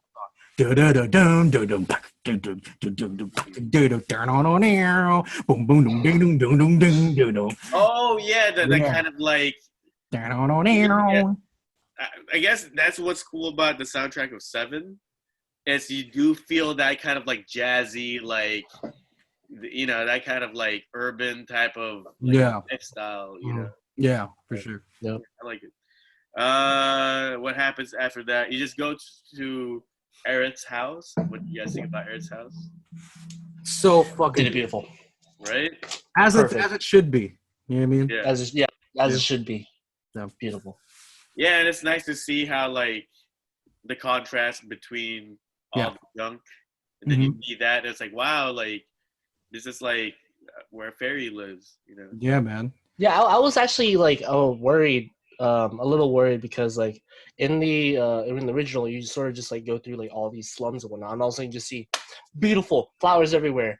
And then like Yeah. how they did it, like you walk through this thing and there's like waterfall, like they nailed it. Yeah, they make it make sense because in the original game, it's almost jarring that it's like slums, junk, and then this beautiful haven. And then black Yeah, screen, beautiful haven. right. In this one, it's like no, Elmira picked a good spot, and she understood that like this part of the slums, if you treat it the right way, will thrive. You know what I mean? So like it was cool to see like both, like in that little hill area where all the flowers are, you still see pipes coming out of it and shit like. So, yeah, it's like nature taking back the land, Right. And then we got to Sector 5, which as far as the layout, I liked better than 7. Oh yeah, of course. Yeah, it definitely had more of it felt like, especially with Eric's house being there, I feel like you kind of felt it felt more alive to me, at least. Yeah, and it was also easier to orient yourself because Aerith's house was on the edge of the map. Yeah. Seventh Heaven being in the middle of the map, and you have to like go from there to figure everything out. Like it was easier to navigate through. And there was more recognizable landmarks in Sector 5. Yeah, I can see you got that tunnel where apparently, which I was checking. I don't know if it's actually something that happened, but there's that tunnel you go in, and one of the kids says, "Oh, there's this magic thief guy who steals your money." I think they actually steal your money. I think that's a reference to this guy Arsik as well, right? Because that guy actually lives in Sector 5 and not 7. Yeah. Is he? Yeah. Oh, okay. The guy that lives in the pipe. Yeah. Well, not even that. It's just this kid was just saying if you go through here, there's like a ghost that steals your money. So I'm just wondering. I think that's more the old people. Yeah, that retirement place on the left side. Does your money actually get stolen? Because sometimes when I go through that, I'm just like, oh shit. I had so much fucking Gil that I wouldn't have noticed. Yeah. They're so generous with Gil in this game that are just like I didn't even notice. Well, see, at first I was like always broke, but then it's because I always bought shit, just to stock up. So I always had shit. Yeah. Yeah, I only bought potions. Yeah, dude. Like did you guys ever play Chrono Trigger? Do you remember that game? A little bit. I need to play it. Oh my god, me and Cammy were playing. I've played it a few times growing up, and then me and Cammy were playing it before 7 Remake, and then after that we stopped to play 7 Remake, and now we're coming back to it, and we're in endgame parts now. I'll let you borrow it if you have a PS1. Ooh, oh yes. Yeah. So, but that game, it's just like you have to be kind of like a shitty player to not get through it because they're just like. It's almost like when you go through like a Disneyland ride where it's like, just sit back, we'll take you through this. You know what I mean? Like Chrono Trigger is with Gil and fucking items. It's like you don't worry about it, you'll have it. And I feel like 7 Remake was kind of like that, where I was never really like resource strapped. Yeah, I do think it's probably like this for now. And then I hope when the sequels come, I think they want to give you that feeling and stuff like, yeah, this is the beginning of the game. Word. Yeah, that makes sense. And it's going to get harder from here. It's going to progress. But I got to say, I at least enjoyed that map better. Yeah. I think that's also when I started enjoying the side quests more. Me too. Because in the first one, like the first map, it was all right. Oh, I got to find kittens. All right. Mm-hmm. But when the second one, I felt like I didn't have to rely on my map as much anymore. I was like, yeah, this is where I'm going to go.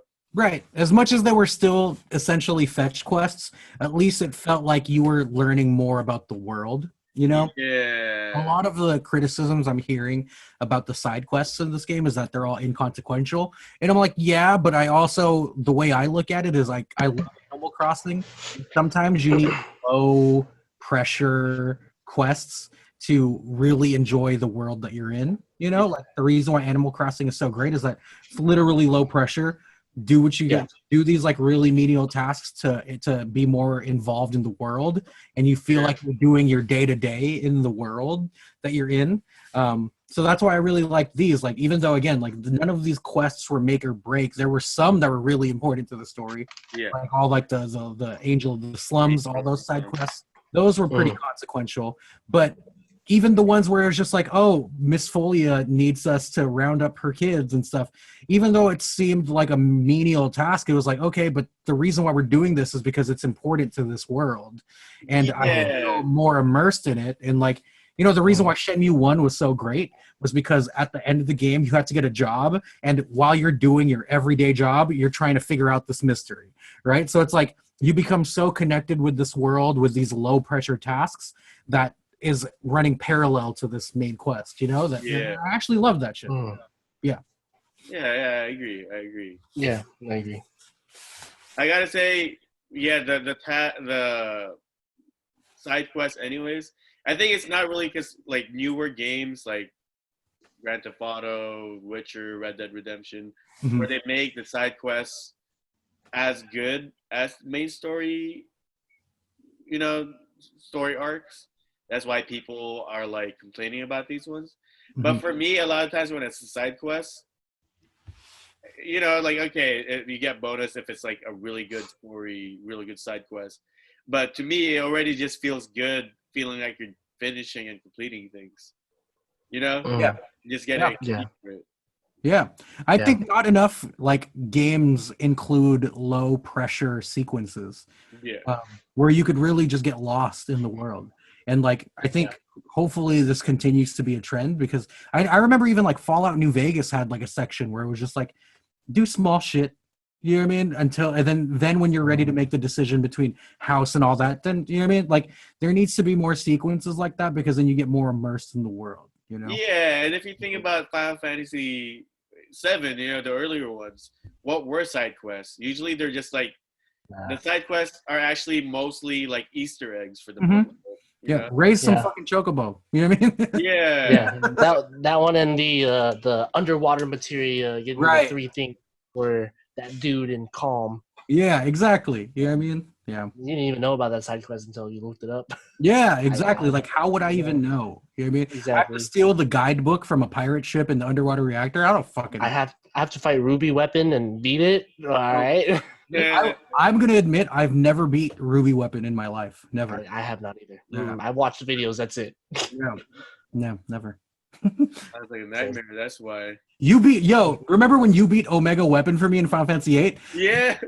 Me and Cammy were doing the underwater deep sea research center side quest so we could get Eden, the GF, and we could not beat Omega Weapon. And we didn't level up. We didn't change junctions. We didn't do any of that stuff. And then Kuya Kyle came over one day and he just played it and he beat it. And we were like, what? Wow. First try? The funny thing is I pretty much just played exactly how Kevin and Cameron were playing because they told me what they were doing. So it's like, all right, that's what I need to do. The only difference is like, because basically they were relying on Rinoa. We were. Special to heal everybody. Or to make everybody invincible. To make everybody invisible. And I just kept getting it for some reason. Yeah, what the fuck? Oh, wow. Okay. The algorithms was fucking with man. So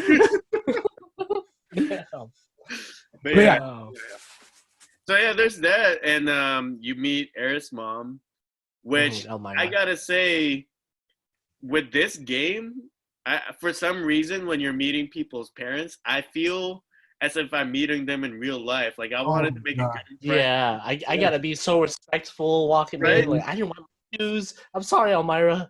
And and this is kind of like the same when like everyone in the Avalanche was kind of ignoring you. Same thing with Eric's mom. I felt like shit. Yeah. Like goddamn, why do I feel good? Yeah. And like, stop it! Don't help me. Right. And like one of the best set pieces from the original game is when Elmira's telling her story of how she met Aerith and how she my god, my heart. Right? And then with Aerith's theme music, that's like so like that's seared into my brain and my heart forever, right? So when I felt so sad. Right. I was feeling really interested in how they were gonna handle this.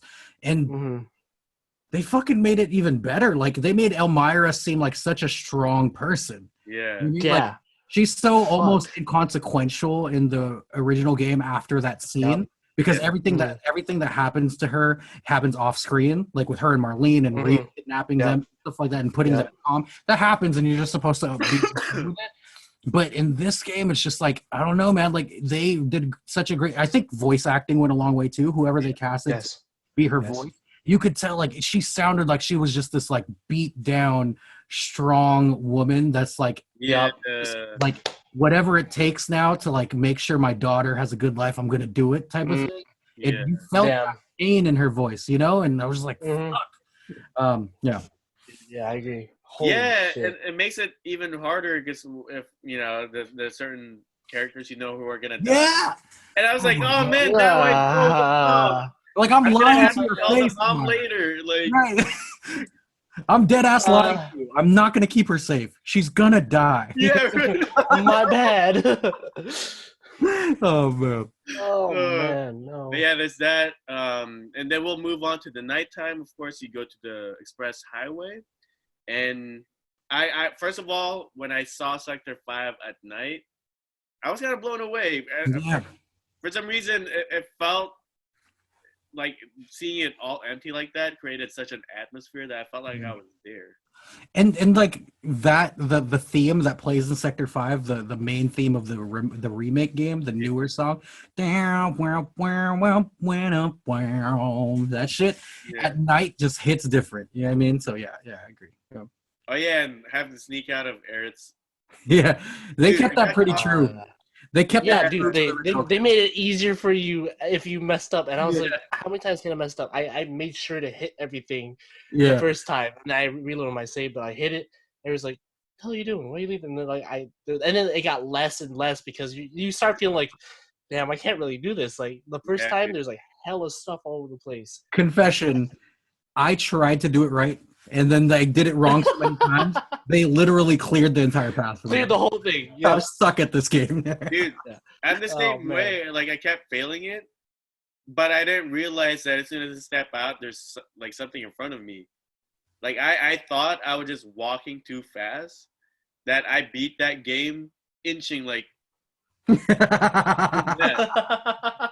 But then when I watched someone else do the playthrough, I was like, oh, there's a bucket. Yeah. That I didn't. Oh, there's a stool there. Yeah, I thought that was fun. But then we skipped to the fucking collapsed tunnel, and I honestly also hated that part. You didn't like that part? Mainly because of the music. Yeah? Bullshit. I hate it because, like, look, when you get to Wall Market, they do like a completely different song that kind of sounds like the EDM remix to A Whole New World by Aladdin. You know what I mean? So, but like the one song that was actually like a Wall Market remix was that dubstep EDM remix that you listen to in the tunnels, and I was just like, the sequence itself was fine, and I liked the fan service with the hand cranes because, like, you know, like, the hand cranes. Thank you. Right? The hand cranes though was too much after a while. Yeah. I was just like, I'm over this, you know, like. Yeah, the only thing that got me through that sequence was how much chemistry Cloud and Aerith had, and it was oh my god, it was giving me the tingles. Oh yeah, like I gotta just say, the high five portion was just yeah. Oh my god. I gotta say though, like, okay, as far as with the three women, I feel like Aerith and Jessie, as far as their personalities, are like much more attractive.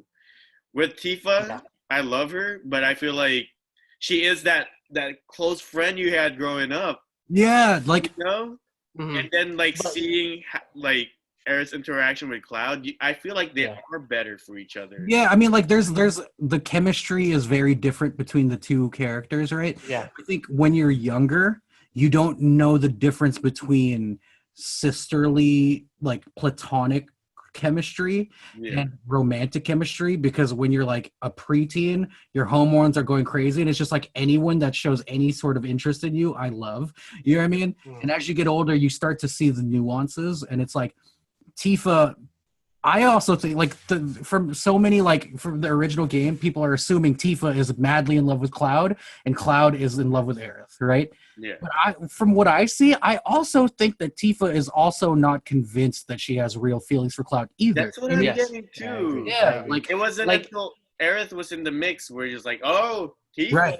Now And you know, it then becomes up to you whether or not that's attractive to you. Because I personally also end up liking girls who don't like swoon over me.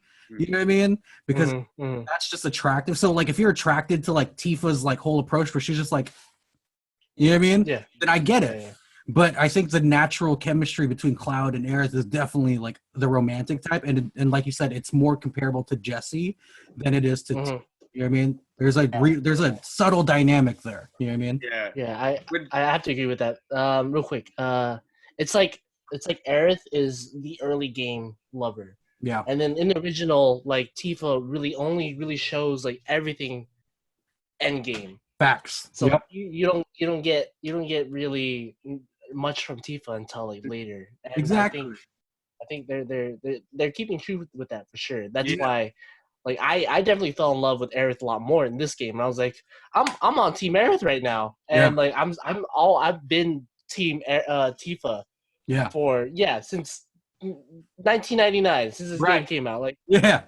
whatever the times, Tifa number one, and just this game makes you feel some type of way about all these girls, and you're just like, fuck. And Like, then, how am I gonna interact with Yuffie? facts. Am I gonna love her too? Facts. You know, like it's one of those things too where it's like it could also be that like it doesn't have to necessarily be either or, right? You know what I mean? Like probably will appreciate the love you have with Tifa later because of what you lost with Aerith. You know what I mean? So it's like it doesn't have to be mutually exclusive. You know what I mean? I think with Tifa, it's just because like I feel like they're close friends, but like you were saying, I'm not even convinced that Tifa is into Cloud. Yeah. You know, like I feel like it's just that. And if you're thinking about original canon, of course she's not convinced that she's in love with Cloud because she's not even convinced this is Cloud. You know what I mean? So it's like there's so many layers. You know? Yeah, there's so many layers. Yeah. But yeah, like I do. Like I said, you finish the express tunnel. You're about to. Oh yeah, you end up at that one of the most iconic parks. Yeah. In Final Fantasy VII. And they still won't let a motherfucker slide down the cat slide. Right? I've been like, let me slide down that jump, man. They did. I got yeah. How many times did you go walk over the tires? A lot because it was fun. How many times did you like let the swings physics like wow you? Even though it's just like basic ass swing physics. Yeah. But then, do you guys want to add anything to that? You can actually ride that slide. What? Put me on. There was a slide you could ride. There was a slide. The slide. But was it the cat slide? Can I send it on message? I sent it on the message. Okay. Let's go look at it real quick. I'm gonna review this. Yeah. it's you can ride that slide. Oh shit. Oh, yeah, while you look at that, I guess that's when. Are you fucking kidding me? Vinny, I'm not worried. I got you. I got you. I have to. You are worthy. I got you. I have to send another text. Go ahead. Keep going. I'm gonna. Wait. Is that? Oh, that's yeah. You can do that. Wasn't there another one? The other one that I think you can't do is where you go underneath, right? Yeah. Oh, that's a little dome thing. Yeah. Oh yeah. Let's move on from this. I'm here to give you some stuff. I got a lot of shit. No, say later. You're definitely helping with my new game plus. So thank you. Gotcha. Yeah. So Cloud and Aerith have that talk. Holy fuck, we've been almost 2 hours now. Holy shit. Serious? Yeah. Yes, we have been really over. Holy 2 hours. God. We might have to. We should keep moving. Yeah. So yeah, basically, you see Tifa being hauled away. You follow her, and then that's kind of like when the game. That's like the halfway point of the game. I feel like start going down. Mm-hmm. You know, the plot keeps progressing. You have to save Tifa from Don Corneo, and of course, that's when you meet the 3 people that Don Corneo does auditions for. You got Sam, the massage parlor lady, and Andrea. So I guess we'll just talk about the highlights of this part. I gotta say, of course, Cloud gets a hand job. Let's dance. Who played Final Fantasy X-2? Did you any of you play X-2? I played a little bit of it. Did you guys get to the part where there's that mini game where Yuna gives LeBlanc a massage? No. And then it's like an orgasm hentai game, essentially. Me and Cammy played through that together, and it's so weird because she's my sister, right? Yeah. And then we played through the hand job sequence together, and it's so weird because she's my sister. And we were like debating what was more uncomfortable to sit through with your sibling. And as fucking sensual Madam P's hand job is, the Yuna, like, play 10-2 and give LeBlanc a massage with Yuna and listen to her essentially masturbate and then just be like, oh God. Yeah. That's weird. I didn't know about that. Copy that. It's funny though when they did it here, just because like it's your hand. Mhm. You know, it's very clever. Have you ever done Molly and then get a hand massage from a girl? It's almost as good as a real hand. Yeah. I'm just Just rubbing your head. Yeah, with that little egg beater thing. Oh yeah. Oh my God! What the? Whoa! Which ones did you guys get? How much did you pay for your hand job? I paid so much. Huh? I paid the highest amount. Nice amount. Yeah. I saved and did like all three, but I went with the highest one for my first playthrough. Yeah. Yeah. I thought I was gonna see some Oh, titty, man. but I didn't. I thought so too. I was like, this game is insane. It's X-rated. Yeah. Yeah, at the time I was broke, so I only got the poor man's. How you also broke in the game? I'm just playing. I'm sorry. I kept buying chemicals with it. I'm sorry. I'm I sorry. buying drugs with it. Some potions. You keep buying fucking high potions with it. God damn it, Yeah, man. right. That's what makes Them sense. high potions need to get high. I'm just playing. Oh, But it's funny though, because like I've seen the different reactions when you get the good one, and Cloud walks and he's in a daze compared to yeah. So I awkward. He's And then so Eric awkward. is just like, "What did you do?" I mean, like, I know it's, it, I and love I it. love I don't want to. I don't want to talk about it. Yeah, I love the parts where they switch over to Aerith for a second. yeah. And it's always funny because it like Cloud's reaction is funny, you know. He's 'cause just like- you Yeah. do Yeah. Andrea's thing. First of all, you do the dance sequence, which I love that sequence so much. Like it was so. They kept it funny goofy. for some reason. I liked it too. Yeah, they kept it. They kept it like how like the original game was like sort of goofy, and this was really goofy, and it was sort of like just a little weird too. Because I was just like, wait, what the hell am I doing? Am I dancing? Am I really dancing? And then Yeah. when the whole thing started happening, I was like, this is weird, but I want to get this right. I want to Yeah. ace it. I want the best score possible. I thought I was having like a fever dream. I'm not mad at the sequence, and I was so happy that they kept all of like the cross dressing and all the rooms ambiguous like scenes. But like, I feel like Cloud was not hesitating enough. You know what I mean? Yeah, right. I agree. Like he should at least be like, I don't want to do this, but he's hella good at it. You know what I mean? Yeah. Like Yeah, that like scene in the even other when like guy. his practice, he was like swinging his sword. He's like, Yeah. Yeah. look at me go. It's like, wait a minute. But all in all, it did what it was supposed to. It was all in good fun. I gotta say, it's just like when I played through that, I cared too. I wish I did better, but I missed them because it was distracting as fuck. You know, they just like it's not like the buttons are in one place. Right. They Yeah. move around. But it just Maybe they'll reminded go me around of the head. other guys. It felt like Bust a Groove. Yeah, it's like Actually, no, Bust a Groove is way better than that. It felt like the Little Mermaid sequence in Kingdom Hearts 2. yeah. Look, I just sent the video of you of Cloud sliding down the cat slide, and Cammy said, "Are you fucking kidding me?" Like, we were both like, "This is not okay." You know what I mean? Like, I'm sorry.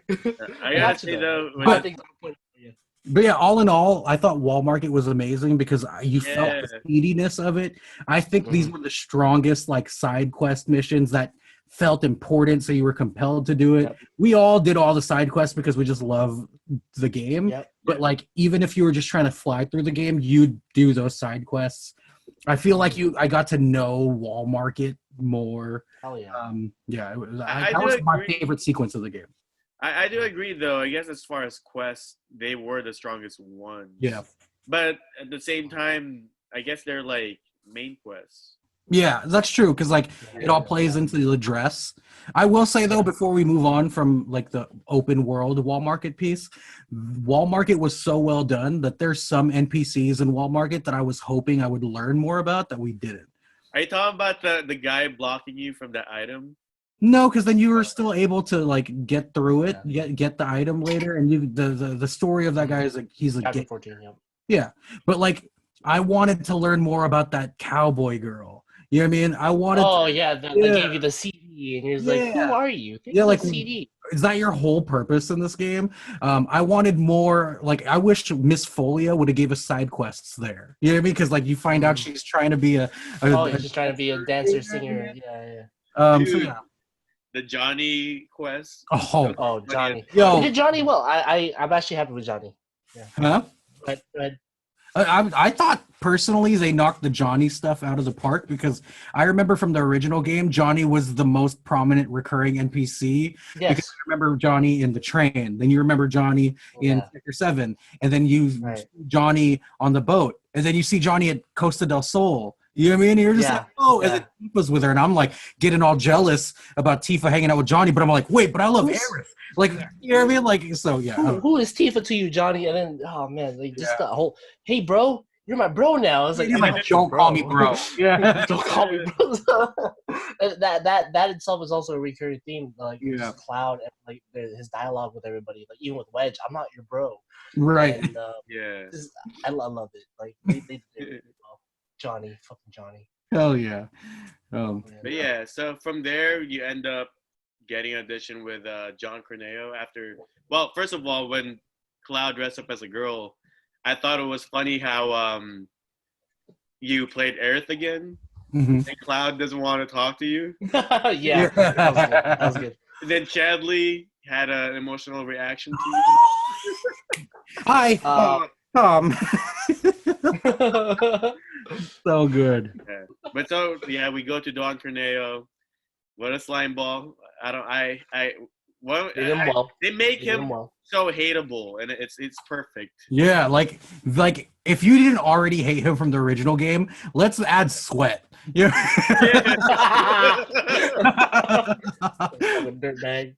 And then I also love that like the answer to his question when he like throws you in the sewers, same thing from the original game. Like when he was asking the question, me and Cammy already said the answer out loud because we remember it from the original game. Mhm. Like, oh, because he's sure he's gonna win. And when you pick that and he's like, right, and he throws you in there, and it's like, wow, they stayed so true to that. Yeah. But yeah, what do you guys think about the sewers? I thought the Abzu, they used to be called apps, right? But now it's like Abzu in this game. Yeah. I thought that boss fight was hella fun. Yeah, that's later on though. In the sewers? When you go back. No, you fight That's Abzu different. twice. Oh, you do? Yeah, you fight Abzu the first time when you get thrown there. The Oh, yeah, first And time, then Leslie. second time, he's like bulked up. Yeah. Oh yeah, that's right. You're right. Yeah. As soon as you fall, don't you fight him right away? Yeah.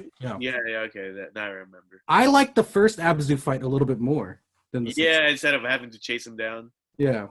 Yeah. Yeah, I like that section. I think coming back to it made it feel tedious. Yeah, I think so too. It did. But it fed into the train graveyard sequence, which I thought was so cool. I like the train graveyard, but like getting through the map felt like that other section to me. That's true. It was also like kind of confusing and tedious. Yeah. But I loved the horror aspects of it because there was parts where I was genuinely freaked out. Yeah. Like there was like ha ha ha ha like writing on the walls. and Yeah, shit. like And there you was gotta, some like, stuff. I gotta go in there. Oh fuck. Yeah. There was It some was stuff me- that was happening to like the map that I was like, holy shit. Yeah. The boss at the end of the map was kind of disappointing though, huh? Yeah. Yeah, a little bit. That boss fight is actually just a regular encounter you would see in the original. Right, And just I like get why they made that a boss. Yeah. right, just like Hell House in the Coliseum Yeah. and stuff like that. Yeah. Yeah. But yeah, I guess we're really trying to get into the plate section, huh? Yeah. Oh, I guess one thing yeah. about the Hell House, though, we didn't talk about that. That was the one boss I think I had the most hard time with. Really? Yeah. Everything I else, agree. like, all right. Like, not too hard, you know. That one was just like, Because that's where it changes elemental, right? Yeah, and then it has a Mhm. force field, Mm-hmm. and I realized Like God shield or some shit. Yeah. yeah, I didn't realize you're supposed to hit the arms, so that's a Right, right. I had that ability though on Cloud's one of Cloud's swords where if you hit body parts, it does more damage and adds more stagger versus attacking the main Mhm. body piece. So I think that's what made that fight a little easier for me. I see. Yeah. But That that fight was so hard. yeah, I want to touch up on that sequence again, just because like I also love the experience when they were the presentation of that when you were playing it. Yeah. Every time you beat someone, you go to the next room, you see them. They're there. Yeah. Oh yeah, So good. yeah. And And then the victory end, poses too. Yeah. The What was victory that? poses. Yep. oh yeah, in the end, it was like even like the broken robot. Yeah. And Oh, and Sam was like, Sam. you know how much this fucking cost me? Yeah. You did this, you motherfucker. Yeah, so we go there, and then that's when, after you rescue Tifa, or I guess you guys were all together already. After you actually help out Aerith, you see a flashback when she was a kid, which I don't think was in the original. Right? No, it wasn't. But oh Yeah, man, that made me hella sad. baby Aerith, I'm sorry. I'll be your friend. Yeah, and Yeah. then when they're like, "We found you." Yeah. Yeah, just that in itself. Yeah. I'm happy that they like discussed that though, because like in the original game, when Seng dies at the Temple of the Ancients, Aerith cries, and Doesn't die. he doesn't die in the Temple of the Ancients. You watch Advent Children. Oh, you're right. Yeah. You're right. He didn't. You're right. But that sequence though, Aerith cries. Remember the entrance of the Temple of the Ancients, and you're just like, Yeah. why? And she's like, well, I pretty much grew up with him, and I was like, but he's just trying to kidnap Yeah. me the whole time. But that flashback was like, I get it now. That's why Aerith cried in that section. Mhm. But you're right. I did watch Adventures, and you're right. He did die. You're right. You're right. But yeah, so that's when they get back, you find Barrett again, and Shinra's attacking them and like trying to drop the plate. So you go throughout that whole section. Aerith, of course, gets separated to help out Marlene. And when she runs into Marlene and gets her in Seventh Heaven, that was fucking crushing. Like Marlene is so perfect in this game. She is. She made me feel like she's my daughter or something. Honestly, the part that I cried the hardest at is about to happen when Marlene's at Aerith's house and Barrett talks to her and all that stuff. Like Marlene was the source of a lot of my tears in this game because she was so well, you know what I mean? Yeah. Beautifully written. So that's when you get to fight Reno and. Oh wait, hold on. Wedge. That's one of the biggest deviations already, right there. Right? Wedge. In the original game, Wedge falls off the plate. He dies. So dies. In this one, Wedge doesn't. I think he falls still, right? But he's still strong enough to like go back and try to evacuate people. He was evacuating people. Did he fall? He fell off in the original. He did fall off, but at the same time, they didn't really like say, "Oh, Wedge is dead."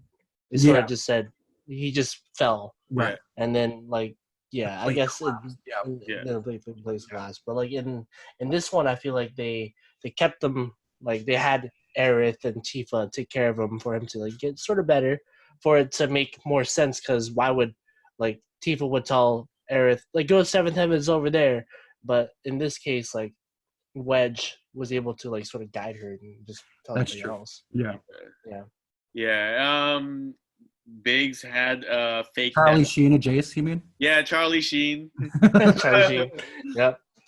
He almost died, but he has tiger's blood, So Oh, of course. Yeah. And that's when we get Jesse's death. I cried at that part for sure. Yeah. And even till the end, I love her dialogue. Yeah. And then Cloud, you have the ability, you have the option to have Cloud say, "You owe me a pizza." Fuck. Yeah. Yeah. I said, so good. Oh my. I'm glad we all had emotions there. I thought I was. Yeah. That was sad. No, they did well. But yeah, and then to save Marlene, Aerith goes with Sing to be captured, on her own will. And as the story progresses, basically, this is when Barrett, Tifa, and Cloud decide they're gonna break out Aerith from Shinra. You get to leave Marlene there. And you were saying something about Marlene, Kev, or Medium? About how much I love Marlene. How pure she. Yeah. And that, when they were at Aerith's house. yeah, so that scene when like Barrett not only one is reunited with Marlene and Marlene's happy and stuff like that, but just like the fact that when Barrett was explaining to Elmira why he does what he does, and Elmira was trying to like be devil's advocate, but then they come to an understanding of where they are. Right. Oh, beautiful. It's so that shit just like rips you to shreds, and then Marlene gets up and starts talking, and you realize like she has no say in this. You know what I mean? Like she's caught in between this moral battle, and like most people will be like, yo, fuck whatever it is, I'm gonna stay with my daughter. You know what I mean? And Marlene had no say in that. So like that whole dynamic just really fucked me up. And Elmira being the moral compass, and then Barrett being like the savior. You know what I mean? Like those two clashing, and then after that, Marlene just being stuck in the middle, and then how they portray her to be so innocent and pure and perfect. Right. It just and then like just how Marlene after was able to be like, all right, Dad, you should go save her because she saved me. And I was just like, oh, how wholesome can you be? Exactly. It's perfect. Oh, man. And then there's a deviation here too, right? Because Wedge is there. Oh yeah, Wedge is also sleeping. Yeah. Which for those deviations, did you guys care? No. Right? Yeah, I was fine with that too. I'm good with that. Yeah, I was good with that. Like it gave Wedge, because Wedge's character arc was never resolved in the original one. He's like, I'm scared, I'm fat, and then he dies. Yeah. This one he's like, right? He's like, I'm scared, I'm fat, I'm gonna try to stand up for what's right. You know what I mean? At least. Yeah. And then later we'll touch upon him as well. Yeah. So basically, as soon as you leave the house, that's the last rounds of side quest that you can do. And I was talking to Medium about this, how I really appreciated that last bit of side quest. Because I feel like they took the first side quest you started off with and built on top of that, where like through the side quest, like, you know, like it had story arcs of their own that you got to see unfold. If you did they were all connected. And then in the end, they were all connected. Like, all right, it felt like a lot of video games, when they're at the last chapter, you lose a lot of steam. It's like, oh, I'm gonna finish all these side quests. But this one, you finish the side quest, but they kept making you have that sense of urgency. You're like, I'm doing this because I'm gonna save Aerith. Right. You know, so like, and all these people are kind of helping me now because I've helped them. Yeah. So I thought that was cool. I love that. Like, it's awesome. I loved it too, and like, you know, I love how they tied up some of like the tangential storyline arcs, like with Kyrie and Mirie or whatever. Yeah, that was cool. And yeah, I get like it's cool, and how Sector 5 was also reacting to, haven't seen Aerith in a while. You know what I mean? Like things like that. Right. Yeah, I love that section. Yeah, me too. Like just how they like also incorporate like Don Corneo's men. They're like, trying to find a guy with a gun and arm. Right. And, like everything just felt like every quest was connected, and it felt like, you know, it was for sure you had to do all that. But yeah, like everything was connected, and I just love that you didn't really have to. I mean, you like oh my god, it's so hard to put in words, but like everything was connected. I guess that's all I'm just trying to say. Like one quest was connected to another, and then all those small quests were connected to the big one. If you wanted to do that side thing, the little like dungeon thing for Don Corneo. Yeah, and they made you backtrack the maps that they've had. So in a way, I felt like you got more out of the maps. Yeah, you felt like there's more to do in them, at least. Even though you only had you had 3 different sectors, and then the like roads that connect them. Right. It's like that to me was enough to paint a big picture of what Midgar is. And that felt like the most open world. Yeah, I agree. I mean, because like you would pick up quests in Sector 5 that you'd have to achieve on the way to Sector 7. Yeah. You know?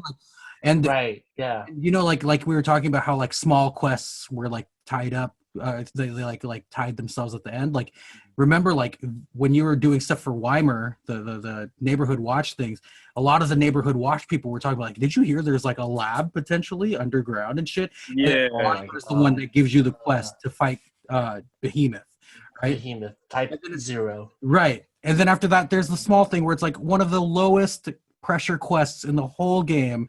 Betty tells you to find her friends that are cats, right?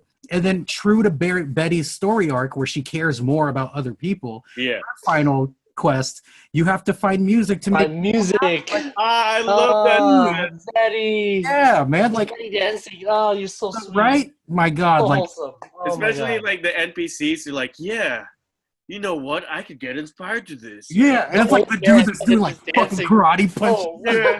And the then Limp Biscuit, and then the Oh old my man. God. This is how you dance to this. and he's just like, yeah, man, I love that. hey, hey. I love that shit. So it's just, man. the spectrum of quests that are available there are like there's something for everyone, you know. And like I feel like Yes. other games, when they give you side quests like this to make you attached to the quest and to the characters, they have to be very memorable Yeah, looking.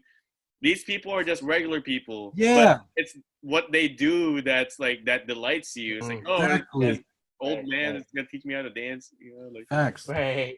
yeah. But I gotta say that was the time, and KONGFETTI witnessed some of this before going to Shinra. I went into the Coliseum and basically battled the same set of monsters. Grinding. There's like 5 He was waves. grinding. Grinding. I grinded, dude. I probably played that same thing more than 50 times. Grinding. Are you serious? That's hella funny. But it was awesome because with the magnify materia, like matches would last maybe 2 seconds. To the point where like I did feel bad for the monsters. Like the match starts. Bad.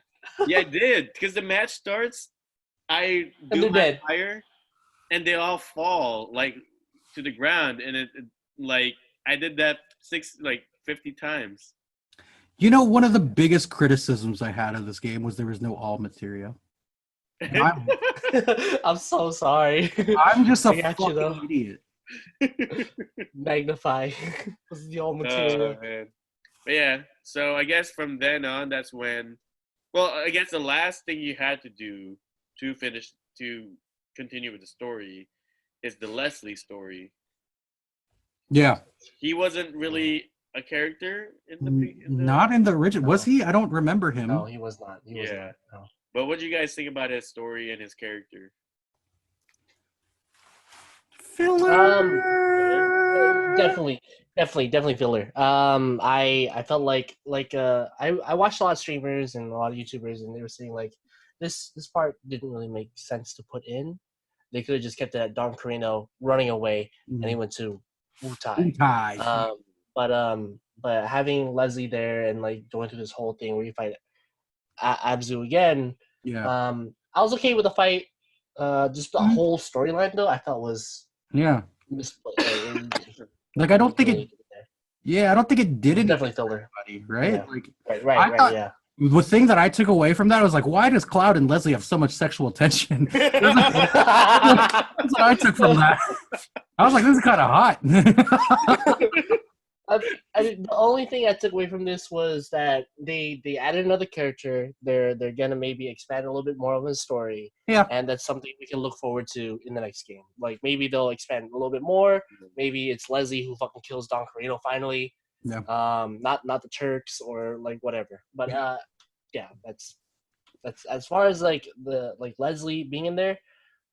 That's how I feel about it. Yeah. But through Leslie is how you get topside because he has grappling hooks, which they were the same grappling hooks you had, right? They were just confiscated. Yeah, I think so. Yeah. But you go up. What did you guys think when you first went up?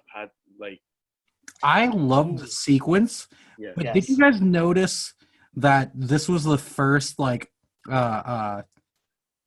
fuck, what's the term for it? When you have like a still image as a background. Oh, Did you Yeah. notice that this was that it was like the ruins were a little pixelated? The ruins were just The pixelated as shit. I gotta say though, Yeah. that was people's like complaints, not just for that, but all like, because if you think about it, the skybox that you see, it's like the same thing. When you're looking down from above, it's also just an image, kind of like reminiscent of the original games. Yeah. I feel like that was the one thing that I noticed that was like visually flawed. Visually flawed, Yeah. So when I saw it, I was like, it was almost jarring because I was trying to take in the damage. You know what I mean? Yeah. But I mean, either way, that was still a sick ass section of the game, though. Like climbing the plate. Yeah. There was like one point of that section where you actually look down and you see the people there, and you're just like, oh damn, I see the people. Like, as you get higher and higher, as you get higher and higher, you just like, oh, yeah, it's just a still image, and it's just like, come on, like the resolution's kind of bad. Come on. Like, bro, you delayed it. Like, fix the image, but you know how long it took for me to get my fucking pre-order, but right. I spent $300 on this shit. Come on. No, I only got the fucking the cloud figurine, the fucking the motorcycle figurine like 3 weeks ago. Damn. As soon as I was beating the game is when I got it. Holy shit! Yeah, I got mine like really early. I know. I was like, bro, what the fuck? After release, yeah. I was like, oh god, I got that, and then I got my other 2 copies from GameStop. Yeah. I'm getting my other copy like I think soon. I'm not sure. Oh shit. But yeah, that section was tight though. Like climbing the plate. Like it wasn't exactly what it was previously, but it was cool. I enjoyed it. Yeah, it was cool. Yeah. They also added that new that boss from from the elevator. From the elevator, they moved that boss over, and it makes sense. It does make sense. I agree with that boss. I'm okay with it. Me too. Yeah, I gotta say I like that part too. I hated when you were getting shot at though, and you had to like hide behind the thing. Yeah, that part sucked. Yo, you want to know what's hella funny? Cammy ended up doing that part, and it was by accident.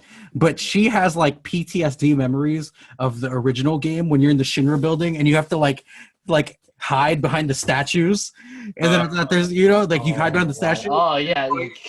And Cammy would never be able to do it, and it would like frustrate her because she was like a baby. It was like she was like 9 years old when we played it. Yeah. So then Cammy's like, "Hey, when we get in the building, after we do the stairs, you need to play so you could do the hiding part, right?" I'm like, "Okay, cool. You play the climb portion." So she's climbing, and they fucking instead of having the hide mechanic in the Shinra building, they put it in the gun portion where you have to hide from the gun. And Cammy's like, "Why do I keep getting stuck doing these parts?" Damn. Yeah, that part. And then you eventually make it into Shinra, which I thought Shinra looked amazing. Hell yeah. It definitely sold me on like this is like the company, you know. Yeah. Yeah. You know what I mean? And it was like it's when you're so used to seeing the slums for 35 hours. Yeah. By the time exactly. you get in there and it's just like, whoa, I feel underdressed. You know what I mean? Like yeah. Barrett. I guess like it's an interesting way of seeing Shinra because it's so corporate. You know? Yeah. And then you see the workers there, and it's so believable. It's like, yeah, they're just regular people. I swear to God, I was questioning my life when I was in there because I was like, I work for the fucking man. You know? I'm enjoying this comfortable life. Yeah. But when you broke in, or like when you went in, what did you choose? Did you choose to go up the stairs, or did you choose to fight your way through?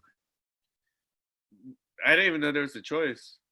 Well, because like in the original game, like you could go up the elevators and then like fights, or you could go through like the emergency stairs. So in the original, I went through the stairs. Me too. And that was actually what I was waiting for in the game. Me too. Yeah. But I think they kept making references to that. It's like, oh, the stairs, right? Yeah. Did you take the stairs in this game? Yeah, I did take, not in this one, no. Oh, see, I did the stairs in this one. You take the stairs? You can, and they fucking nail it. It's hilarious. Well, I did the elevator. I didn't know how to choose the stairs. No, you just run to the stairs. Just run all the way to the left. Yeah. It's so funny because like the way they do it is like they even double down on like How long the everybody stairs being are? like who's in better shape. You know what I mean? 'Cause, like, Yeah. when Yep. you start running up the stairs, they show what floor you're on. So it says Tifa, Yeah. 38th floor, and then it says Barrett, 31st floor, Cloud, 32nd floor, and now it's becoming like a thing, and they're talking. It's Yep. so good. It's like Yeah, their banter is Yeah. just amazing. Like Yeah. throughout the whole Man. game, like just the dynamic and how they speak to each other. right. Like I was afraid of real sector like the second reactor. Like once Barrett was talking to Cloud and like his like uh so you were how old are you, like 20? He didn't say Yeah. like how old are you, but he's like I'm first class. It was like, I mean, I was asking how old you were, but all Yeah. right. Guess that You means might you as well went just through you're run. old. Yeah. Like just the banter that they had, like Mhm. going up the stairs and how they were talking to each other, it was just great. And like how Yeah. the stair climbers high, Barrett was like getting high because he was just like, oh god, I'm so tired running up these stairs.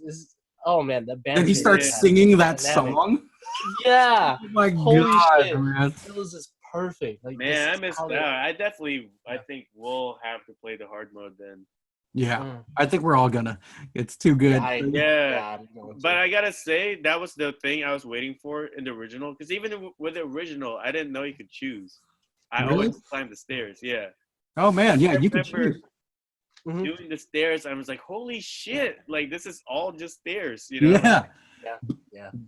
Yeah, they like that was something that me and Cammy was like, if they give us the choice, which they better, we're doing the stairs because that's one of the best sequences in the original game, just for like relationship building. You know what I mean? Yes. They yes, nail it, perfect. man. They They nail nailed it. it Yeah. so hard. Yeah. A bit. Oh, I also kind of like forgot to talk about this. This is something I noticed during the last set of side quests. Mhm. I do like how they showed Cloud's change as well with his demeanor. You know what I'm talking about? Yeah, definitely. Where like he would even like take jobs for like no money and stuff like that because Oh yeah, with the for the kids. opening up as a person, you know? Yeah, and it seems like he started doing Oh, more man, things yeah. just because like it's the right thing to do, and he cared. Right.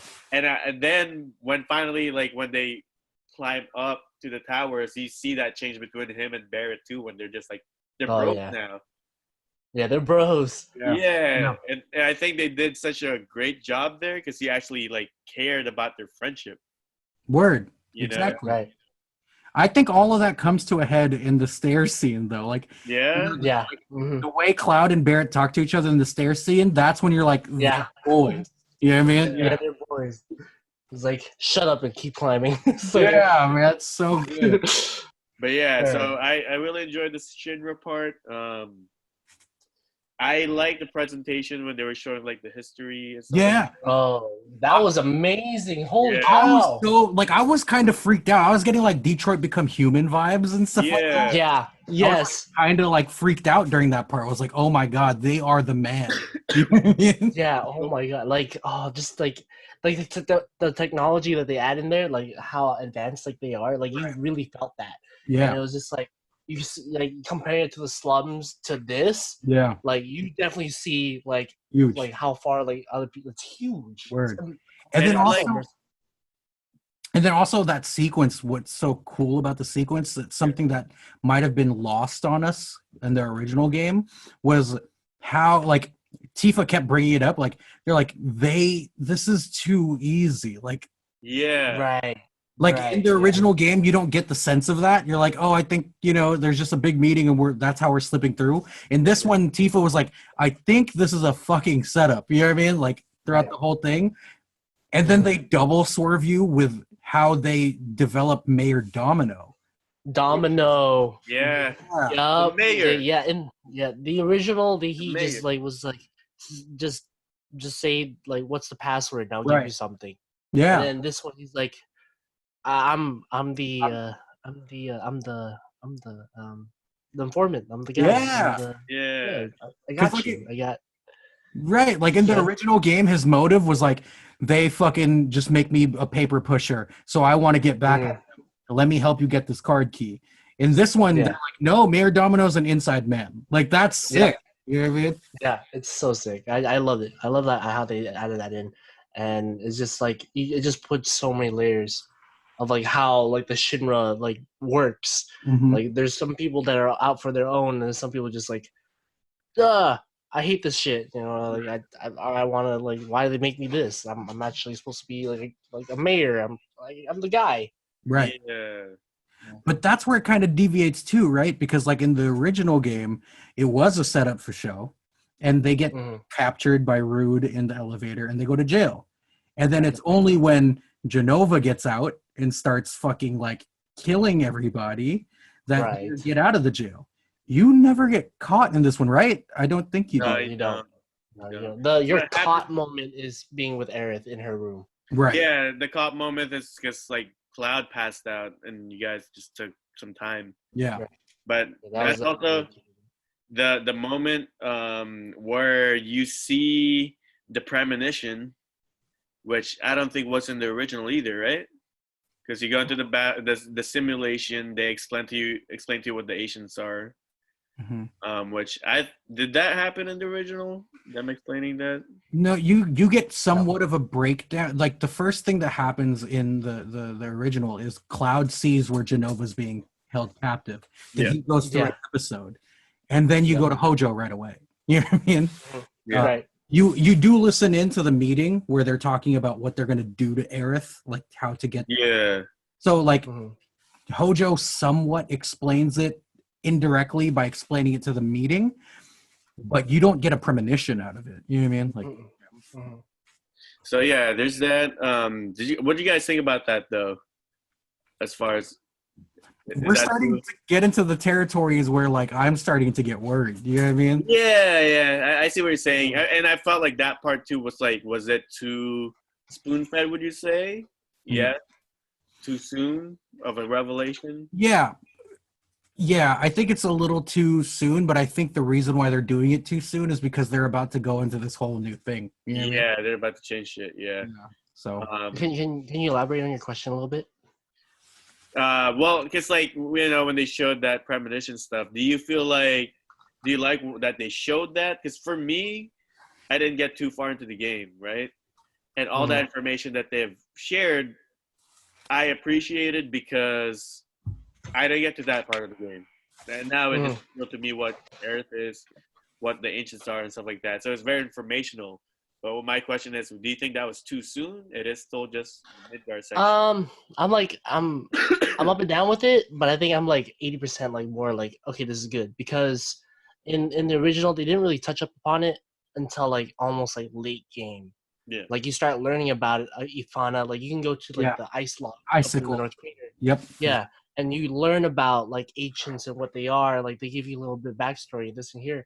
But like in this one, I feel like it's okay because they sort of explain it to you, but not as much. They give you a little piece of it, maybe a little bit more than what it is. But I feel like it's okay, and it's more to build the story for later. So you don't have to like wonder like, who are these people? Like, what are the ancients? Like you hear about these ancients, but like Aerith explains briefly about them, but that's it.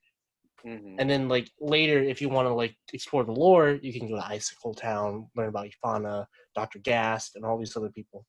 But yeah, I think it's okay. Like I'm like 80%. Like it's good. Yeah. 20%. Like it's a little too soon, but it's fine where it is. Yeah, I think it's because I'm still looking at this through the scope of the original game, where throughout this entire sequence, you're convinced that the real evil is Shinra.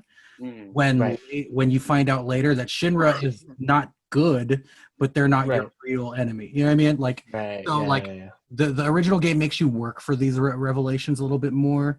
I think the remake is trying to help folks who never played the original game get up to speed quicker, which is a good thing. But I also think it, from my perspective, it also kind of is almost like the nail in the coffin that they're about to change hella shit. Yeah. Which again, like I'm not convinced is a bad thing either. So I mean, we'll talk about that later. So of course, we're close to the end. Of course, we meet Hojo, one of the ugliest piece of shit I've ever met. Again, they did them well. I'm okay with how they did them though. I'm okay with it too. Ugly piece of shit. Because again, like if you hated Hojo, let's add Sweat. Yeah. And like how he was like getting a hard on, just like, oh yeah, I dissected your mother and I did this to her. It's like, oh my god, yes, this is Hojo, and he's an asshole. He's a fucking work.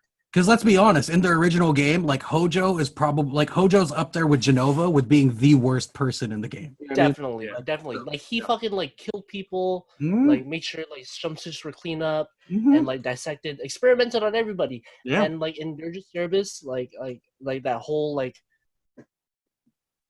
that shit too. Literally, yeah. All of that. And then before Crisis, he also like lied to the Turks like head and like fucking experimented on his daughter. Exactly. He's a madman. They worked him really well. He's an ass. Yeah. Even the whole like Wutai War thing, like So it's all. Oh my god. He's the center of everything, really. Yeah. Like definitely. Him and Genova are basically Yeah. Oh man. Like I feel like everybody else is a byproduct of those two. Like you know what I mean? Like Yes. Cloud and Sephiroth are a byproduct of Genova and Hojo's Hojo. Yeah. I agree. So there's that. We also meet Red 13, which of course beautiful. What a dog. But you don't get to really use him here. He does fight with you. You know, like okay, sorry, I didn't mean to cut you off. Well, I was gonna say, as far as Red, I love his character. I think they did a good job. You see the bug back there too? Yeah, I was like looking at the bug. There's like there's a big ass spider behind you just crawling around. I'm like, Kyle, be careful! Like, where is it? Dark Ruffalo, like, watch out! It's like on behind your head. Behind you, like on the wall, like, other side, yeah, other like side. Yeah. It's probably gone now, but holy shit! Holy shit, that was huge! I was like too focused on that bug. I wasn't even like I lost like. I know what the fuck you're talking about. You about to die. Like, look out. I do like Red. I was a little disappointed you don't get to play as him, but I mean that's of course leaving that for later. Yeah. I understood why though. You meet him so late in the game, and it's not even the whole tutorial thing. It's like now we have to like we haven't been planning to have him with Materia and all that stuff for like the last couple hours of the game. They made up for it though with like how much you could do with him. Yeah, no, exactly. Yeah. So, like, at first I was bummed out, but then I was like, I'm over it. He's like, Red, go jump over this thing and help me pull the ladder down. Yeah, the way he pulls it down. Yeah, he's just like, oh, I'm a dog. It's so cute. Right? He's adorable. Yeah. Adorable ass dog. Yeah. But he also like beast modes on like all those like the mechs that you fight. He like jumps on them. Oh my god, ripping shit out. Yeah, just ripping shit up. Oh my god, just Red. Oh, they did him perfect. I think. Yeah, I think so too. I can't wait till like next game. Holy me too. Well, how did you guys feel about the last stretch of the game before the motorcycle airbuster? You know, like walking around, figuring out the puzzles.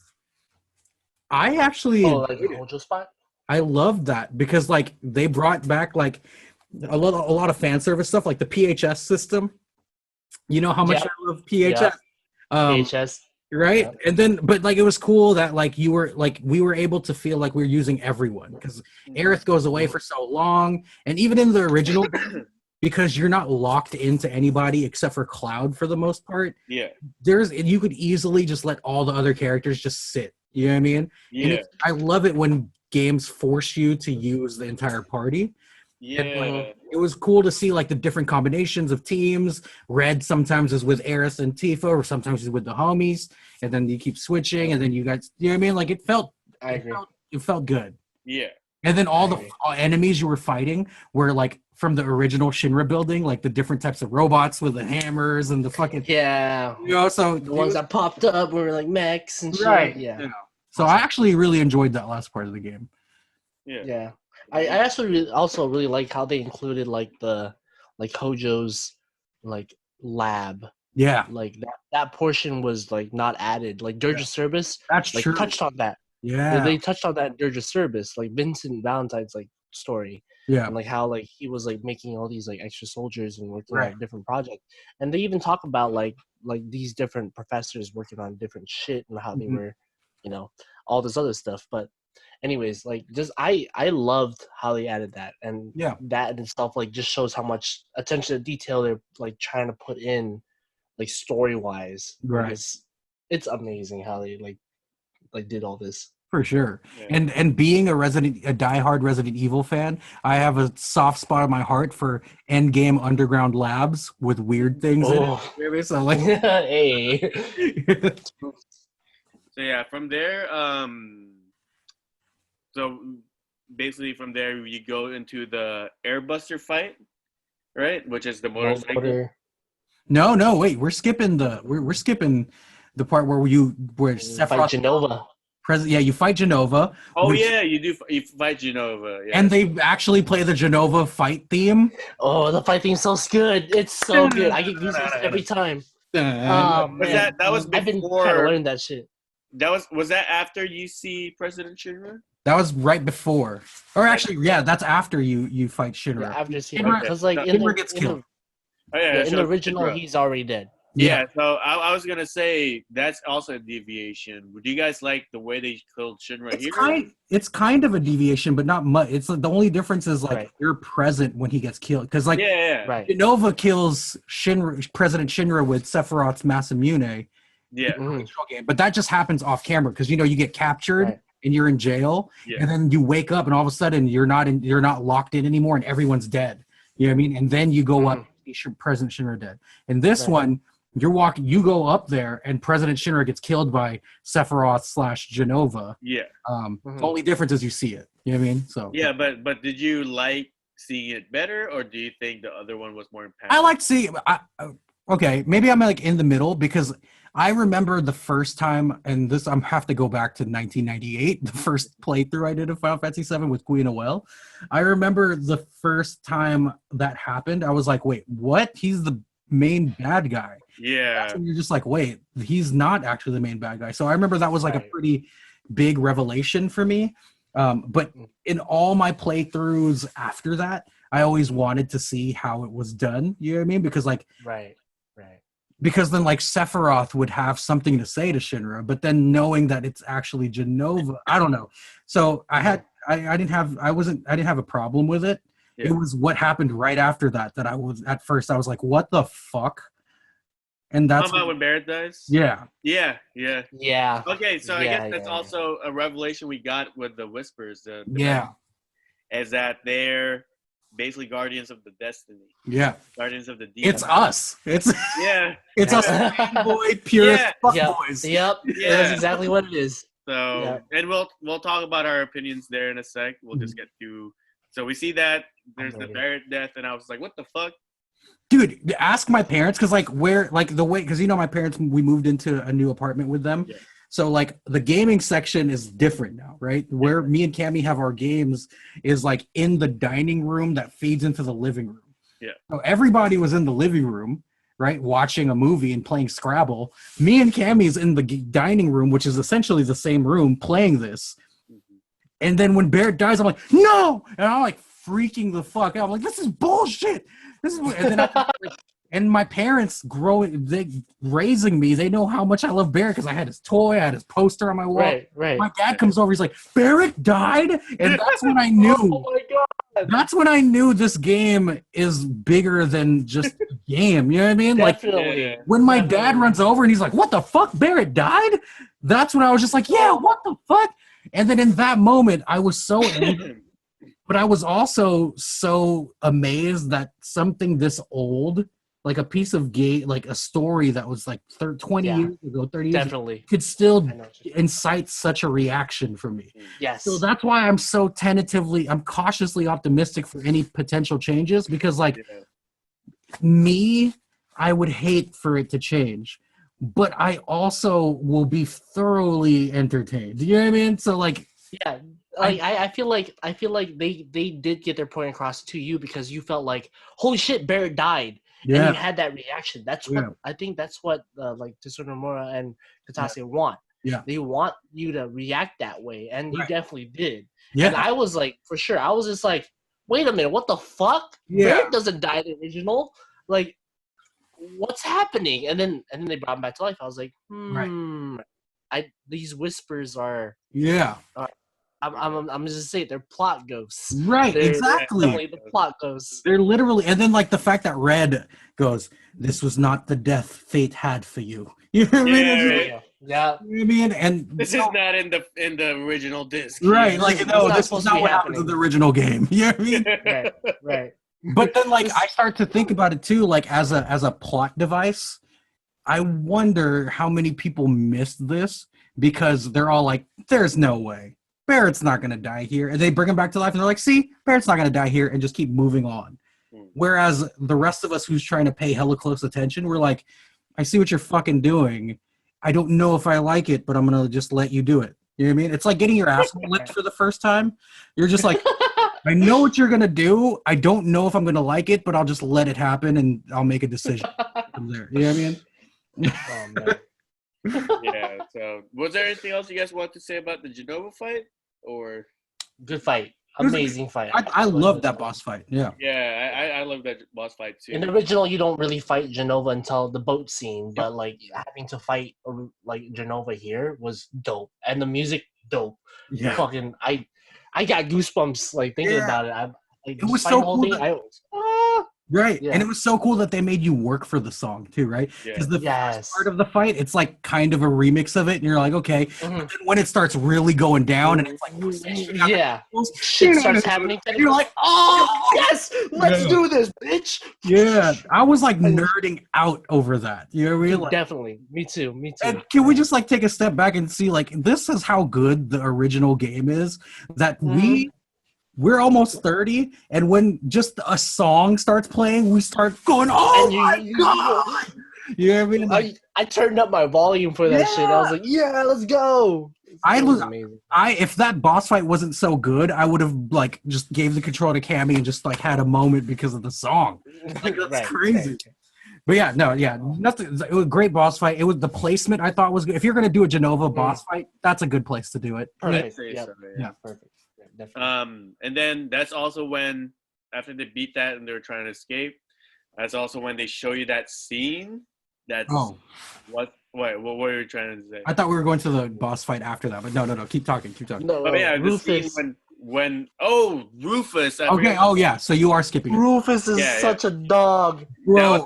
What a beast! I thought they were gonna omit that fight because the Genova fight. Yeah. So I was kind of disappointed because I loved that showdown, and they did it. Oh, they did it so good. Rufus, what the fuck are you? How are you beating my ass right now? And those 2 coins that he has that like shoots out lasers, that was a good. It was one of those boss fights that was just like, you think you know how to play this game?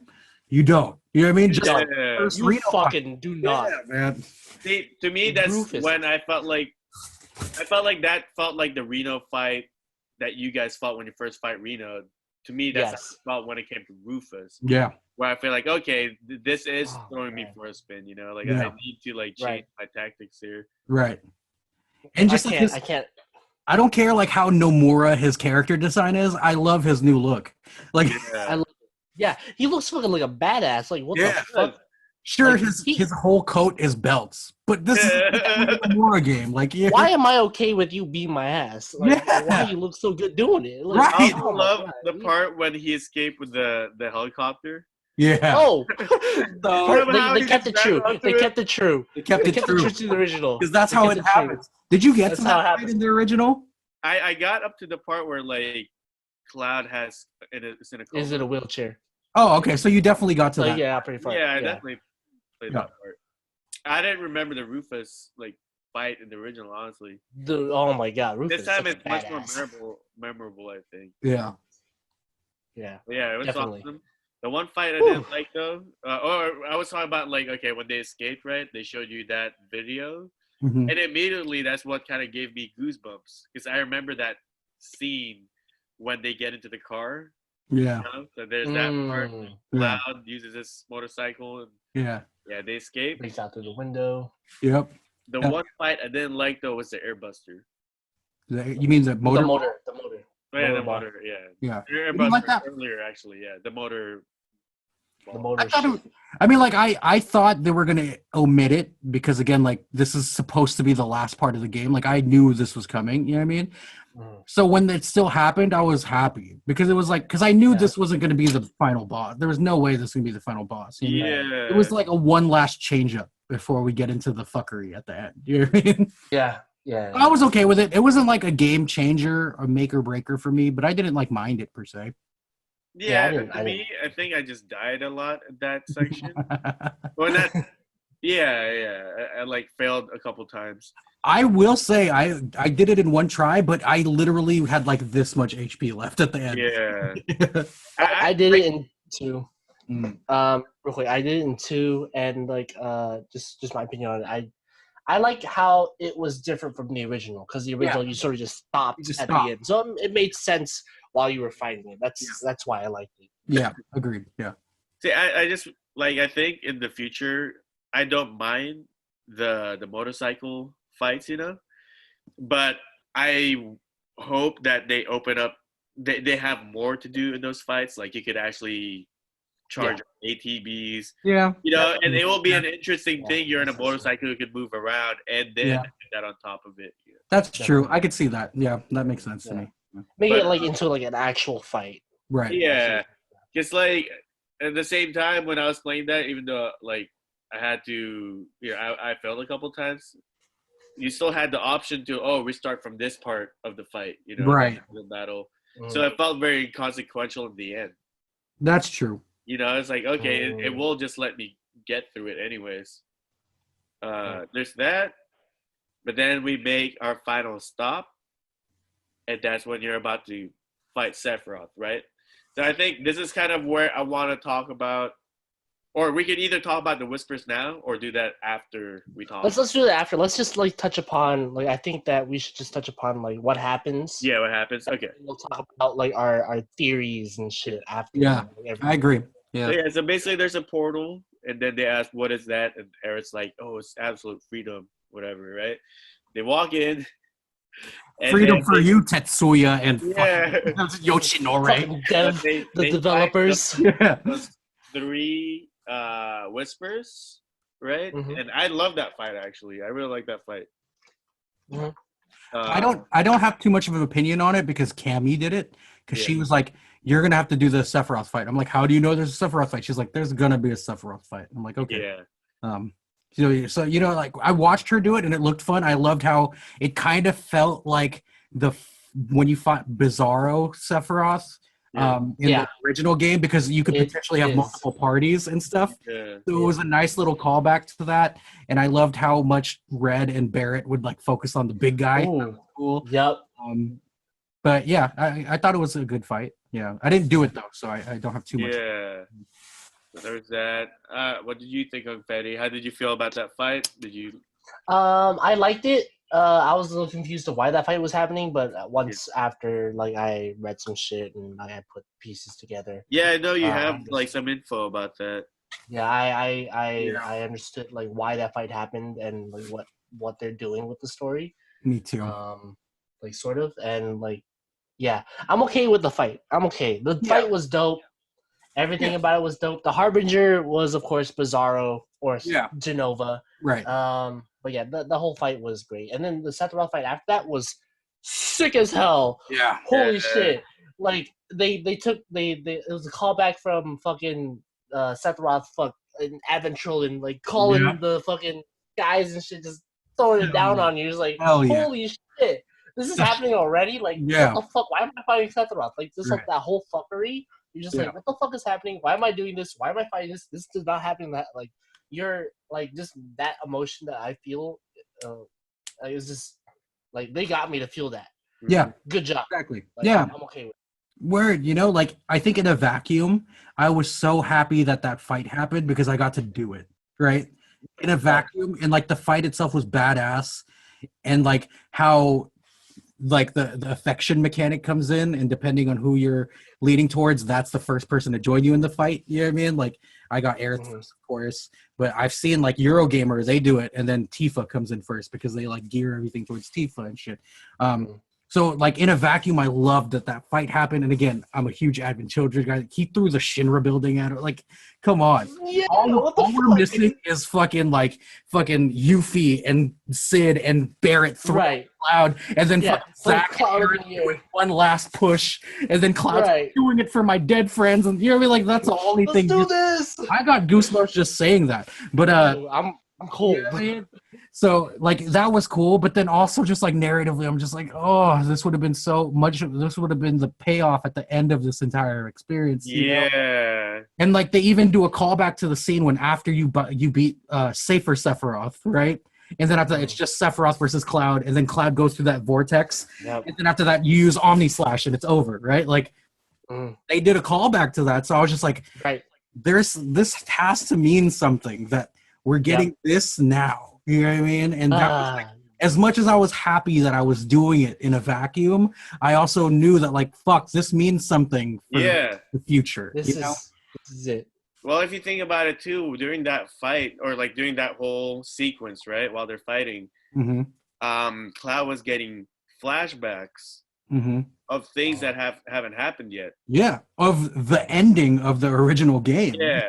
Of you know, like Red with all of his little bastard kids running. Like, who's the mother? Like, where's another dog that you're gonna find? Like, what the fuck? Hey man, he probably fucked one of those like creatures in the Gee Cave. Right, my bad. Yeah, there was that. After you beat Sephiroth, we get a scene, right, of Zack saving Cloud. And can we talk about how it's frame by frame, like Crisis before Crisis or Crisis? Yep. Frame by frame, even the way the fucking Shiver shoulders are like. Yeah. Frame by frame, baby. Yep. But there are differences though, because I did watch a video about that. Yeah, there's subtle differences that subtle. Like, first of all, he didn't die there. No, yeah. That. But like, we're talking about like the recreation of that shot.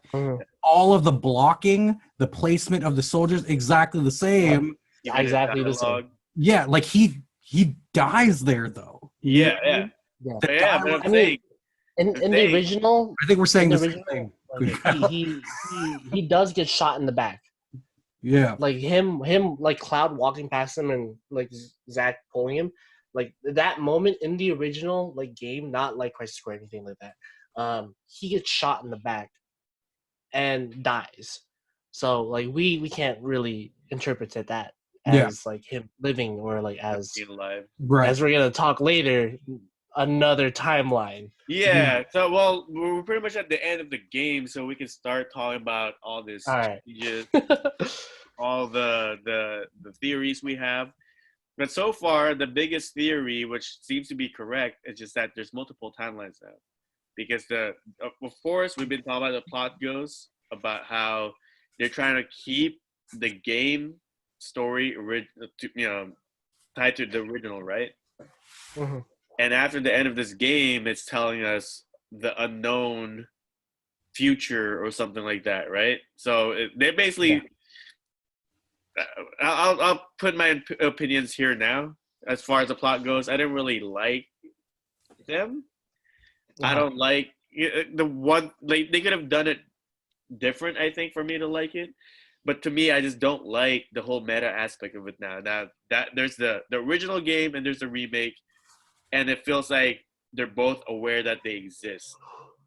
And to me, that just like Final Fantasy VII story, from what I hear, is good enough that you don't even need to throw this curveball there. I think they're just doing it like when Aerith said this is to be meta. Yeah, just to be meta. When Aerith said this is freedom, in the back of my mind, the whole journey that I played is amazing. I love it. But that part was just like, now I feel like it's not the character talking, it's the writer talking through the characters. Yeah. Medium. Let me hear what you guys say, Medium, before I say some shit. Yeah, I mean, like, so I think it's pretty universally accepted that this has been like essentially a plot device for the creators to let us know that we're about to see something different, right? My opinion on how they executed it, I also am like, okay, like they tried to do it a little too meta to make that happen. But I also think it's a byproduct of them realizing how important this IP is to them, and how much the fan base for this is very much so not looking for that, right? So they're almost like apologizing ahead of time. Yeah. I don't know how I feel about it right now, to be honest with you. I really don't. What I am bringing myself to come to terms with is that, and as much as I wanted like a faithful retelling and expansion of the original story, that we were never going to get that in the first place. You know what I mean? Like that was like wishful thinking on my part and all the rest of us diehards part. And I think they threw us a bone before they did what they really wanted to do. Yeah. Now, is that a bad thing? I don't know, because some of the changes they did to this game was really positive for me. And regardless of if I like it, it'll incite a emotional reaction from me, which I'm learning. Just because I don't like the reaction doesn't mean it's not valid, right? Like in life in general, in like wrestling and shit like that, if you get an emotional reaction from something, you're experiencing, you know what I mean? Which and like, you know, for the longest times, I'm sure I've told you this before too, Vidi, but like I would beat a game, I would watch the entire series of a sitcom I love, but I would never fully watch the ending, right? Because I have separations. I just don't want these characters to go away.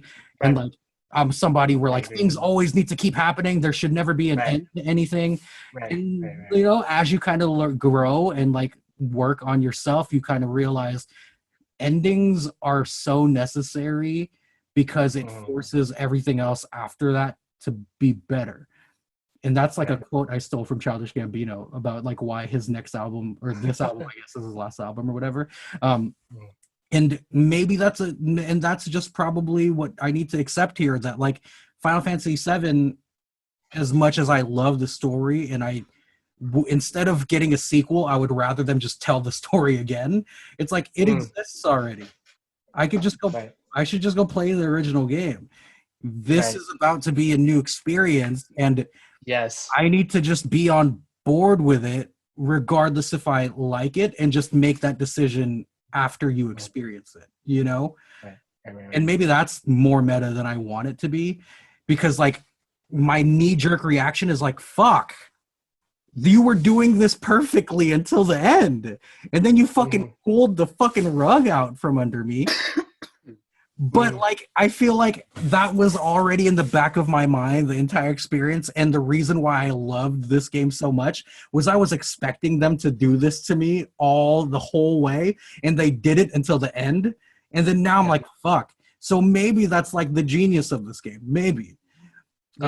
But again, like the sequel, like I would have loved for them to just remake the game and expand upon the game, but I'm sure from a creative perspective, that sounds fucking boring. Like if I'm just gonna re-record 225508 over again, I don't want to do that. I want to make the sequel to it, you know? So I see that too. Where I think it's gonna go, I mean, again, like I think it's obvious that it is like gonna be an alternate timeline, because Zach's still alive after that thing, and then the fucking rapper, fucking the potato chip thing that has a different stamp is all. You know what I mean? The little chip thing, Yeah. So I think for me, I just need to like open myself up to, you know, a new story, an unknown journey, as they would say. But yeah, I'm cautiously optimistic. I think as long as they continue to treat this universe with care, like they have with this game, it has potential. But I've also seen Square Enix do some fuck shit. Fuck shit with other games. Kingdom Hearts. Kingdom Hearts is the epitome. Oh my god. Please like, no. If that happens, I'll be heartbroken, and it'll likely happen. But I don't think it's gonna happen. I don't think it's gonna happen. Please give me hope, Vinny. Please. Yeah, Vinny has some thoughts on this. Real quick. Kyle, what was your question? Just real quick. I mean, just how you felt about the changes they're making, about the plot goes and stuff like that. Because we've talked a little bit about it, so I know certain things you want to say about it, right? Okay, so for the plot ghost, let me just my theory with plot ghosts and like what I've learned and like watched like a bunch of YouTubers. The plot ghosts are not plot ghosts. Well, they are, but they're Sephiroth plot ghosts. And what they are, they actually control the timeline, like trying to make it for what it is, but they're also, in a way, trying to make Cloud and Party do things differently. So like they're feeding them all this stuff, but Sephiroth is already in control of them. So it's it's a lot to take in. It's a lot to say too, but like You're telling me potentially a quadruple swerve.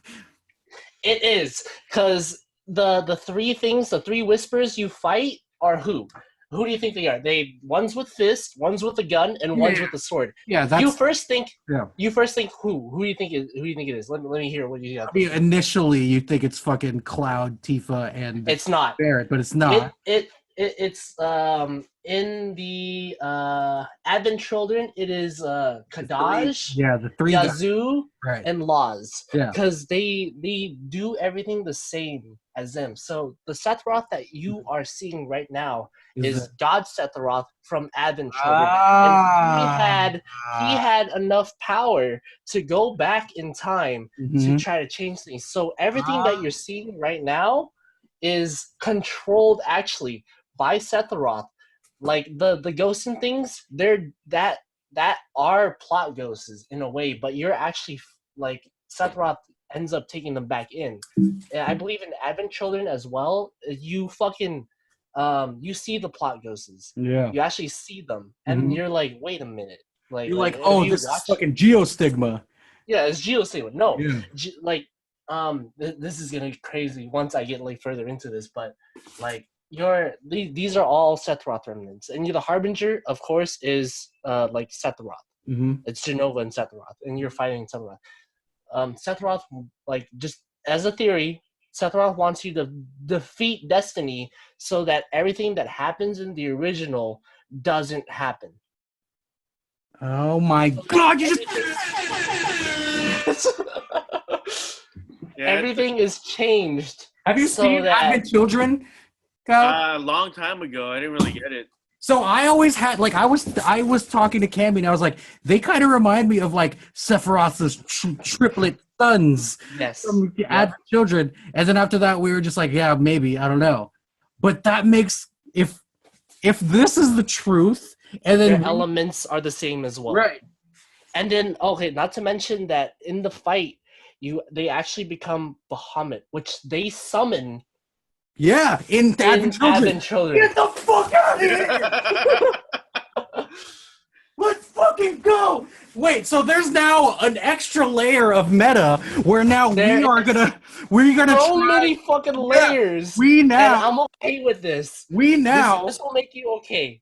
We now have to make our favorite heroes fight to keep the story exactly the same it was originally. Either the same, but there's some other shit that I'm about to hit you with later. But like I'm gonna have Kyle like mediate this. Well, I was just gonna say, Confetti and I were talking. I was telling him, you know what I think they're really doing though? They're gonna make you think that you could change the story so you can save Aerith, but then they're not gonna be able to, just so that you can feel the same pain. Yeah. Okay. So now let me hit you with this. Anything. They're just gonna make you think. Keep it coming to me, Vidi. Please give me hope. So there's three things that like I forgot who wrote it, but like they talk about like the light and the dark, like Sephiroth's side and Aerith's side, right? And in Sephiroth's side, like anybody who remembers me, like will be like I will still be remembered. I will be like in the live stream when I'll still be alive. So whoever remembers me, I will still be alive, right? So what if this is a what if? What if Cloud has to die instead?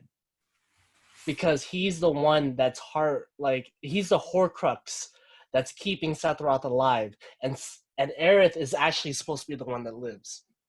I'm okay with that because I lived through Titus dying or being undreamt. And I like that Right. more because he left Yuna and Yuna had to deal with the aftermath. And Right. Because like it's insane because like there's just so much in there. Like Aerith knows what happens, and she's trying to keep the timeline the same because she mentions you're wrong. Like she's not supposed to be there when like seeing Cloud. There's little things like even Marlene. And like she explains like the whole Sephiroth thing. Like why does she know about Sephiroth already? It's because she knows already who Sephiroth is, what he's about, and she's from the future. Holy so her soul like is so it's like another layer of meta where the original game happens, right? Now we're revisiting the shit, and we as fans want to keep things exactly the same. Now we're thinking they're gonna fucking change the game, but no, motherfucker, it's Sephiroth trying to fix this shit because like you clapped me in this timeline, so I'm gonna change this. And then Aerith's like, now we're all gonna try to keep it in this timeline, but guess what? Aerith's wrong too because Cloud's keeping this motherfucker alive. So if we want to fucking Avengers Endgame this, Cloud needs to die. Tony Stark has to die. Yeah. Oh, also because of what you saw with Zack, it's sort of like think about it like this. That's what Sephiroth wanted was Zack being alive. Yeah. Because that throws it all off. Throws it all off. Exactly. Cloud is no longer Cloud. Oh, a Target bag. Yeah, there's. Yes! So are you more medium? Are you more okay with the changes now that you know? Fuck yeah! Yeah. Are you fucking kidding me? If this is actually what happens, I will suck Yoshinori Kitase and Tetsuya Nomura's dick whenever they want me to. Like I think for as like the next games are gonna go, they're gonna keep it relatively the same with like a few changes here and there. Now they're fighting Meta Sephiroth from fucking Future and shit and like all that good shit. But like there's like they mention like Cloud. Oh, good real quick to point out. In that like universe scene where they're about to fight each other, Cloud does the Omni Slash again, right? But this time, Sephiroth blocks it all. Holy. So I mean, that in itself is like just dude. More, yeah, there's this. They really thought about this shit. Oh and, my! I hope this is that makes me. Yeah, that makes me okay, sort of okay with the plot goes. They could have definitely did it differently. They could have did it with the different like lab numbers or whatever like who just worked on. Like the Genova like reunion members, they could have did with those people instead of like the plot ghosts. Yeah. But having like the plot ghosts be something that was also like teased or like shown in Advent Children, and also like oh Sephiroth's actually been controlling them since the beginning, and you don't even know it. You think you're fighting them to destroy Destiny, but you're actually doing it because Sephiroth wants you to. And it's that in itself is just like. Okay, I'm actually okay with this. For me, at least. I don't know about anybody else, but like I'm okay with this because it's so insane of where they're going with this shit. Wow, man! If this is what happens, this will be like the single greatest like piece of fucking storytelling. They did it well with this game. They did it really good with this game. Are they gonna follow through with the next one? Is the question. Yeah. Because there's, like I said, so many theories. This is just a theory. This is just a theory. But I want this to be the real thing. It's shown though. It's definitely shown. Like they really thought about LOZ, KADAJ, and they implemented them in this game. Advent Children, they're also Dirge of Cerberus. Like every like little thing. Like they even mentioned like before Crisis, like how the Avalanche group was trying to kill President Shinra. They didn't really mention that in the original. I mean, in the original. They mentioned all that in this. So definitely there's a lot more shit that we're missing out on. Like story-wise. This is insane. Like I'm excited for this shit. I'm emotionally exhausted right now. See, what's interesting to me is that it seems like a lot of people who are fans of the original are happy with the changes. You know, Yeah. for me, like I don't mind the changes for the most part because things do have to change. They got to move things around. If Vinny was saying it's true, I think that like that would be an interesting thing because what they're saying, we want to change things up. We want to keep the original intact, so this is a new timeline. Right. Timeline. And the fact that we're changing the timeline and we have this plot ghost, they actually feed into the story, and the story's meta, and like Sephiroth is in behind all that, right? So that part, it's not a bad idea. I think what's interesting for me is like I'm not too invested in the originals, and I still don't like the changes the way they're doing it. Because for me, if you're gonna remake the first game and you're gonna make changes, just do it instead of put a whole new device. Do it, That's what I thought of at first. Yeah. But bro, we playing chess. We ain't playing checkers, man. Like they're doing this. We're supposed to feel like this right now. Yeah. But based on what KONGFETTI is saying, I feel like they are trying to communicate with the fans now.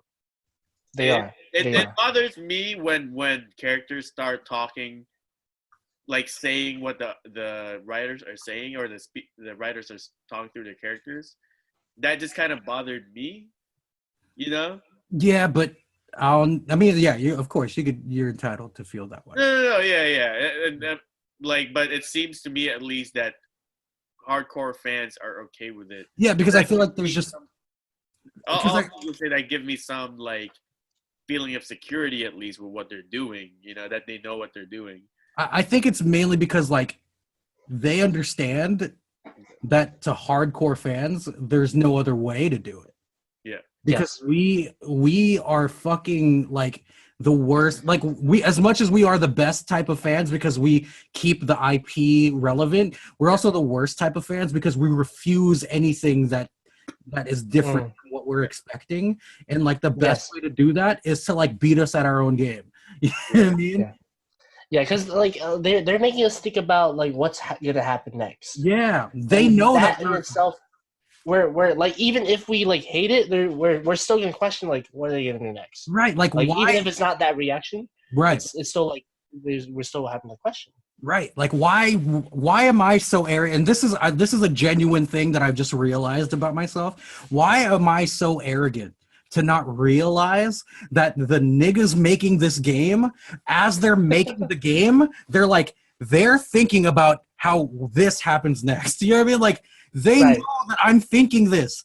Yeah. I am fucking a pawn in their game, guys. Right. I'm nothing but a fucking spectator.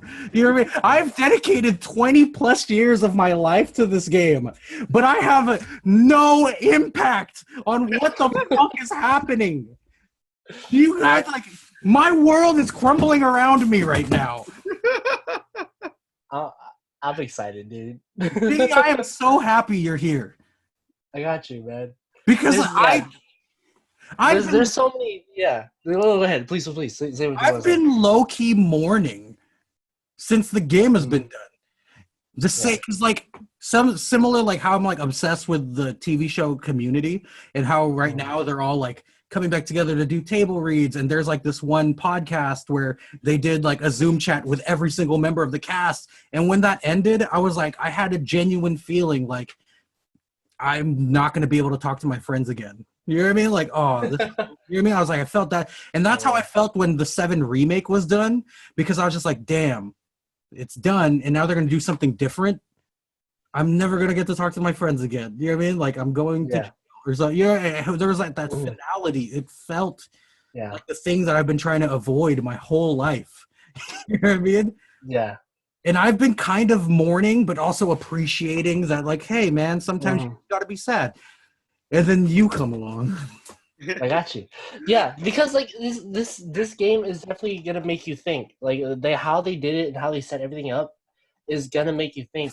Like how, like especially for like fans, of the Final Fantasy VII like game brand, and like they just like what's gonna happen next. Like somebody posted, like one of the creators was like, "Hey, I would really love to hear your theories on what would happen next." One of the creators was like that, and it's just like, wait, you son of a bitch! They did that so tongue in cheek. What do you think's gonna happen next? exactly, You don't know what's exactly. happening. Exactly, because they have you grasp around your finger, and everybody's gonna be telling all their theories, like I am right now. Like you don't know what's gonna happen next, and like if you want the this is my opinion, and I don't mean to like bash anybody who wants like it to be like original like play by play. Like if you want that, play the original. Right. This in itself is a fucking like sequel or whatever the fuck they want to do. It's not a remake. It's a fucking sequel. Yeah.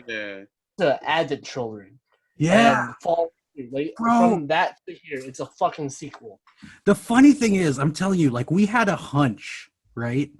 That we had a hunch that the three specters weren't fucking KADAJ, LOZ, and yeah. It wasn't. But now that we're tying in Advent Children, like think about it, yeah, because it wasn't until Advent Children that Sephiroth became a fucking started doing his anime bullshit, teleporting everywhere, and you don't even like see his feathers. Yeah. Until Advent Children, and the feathers were showing up everywhere in the remake. You see feathers everywhere, and those are remnants of Sephiroth.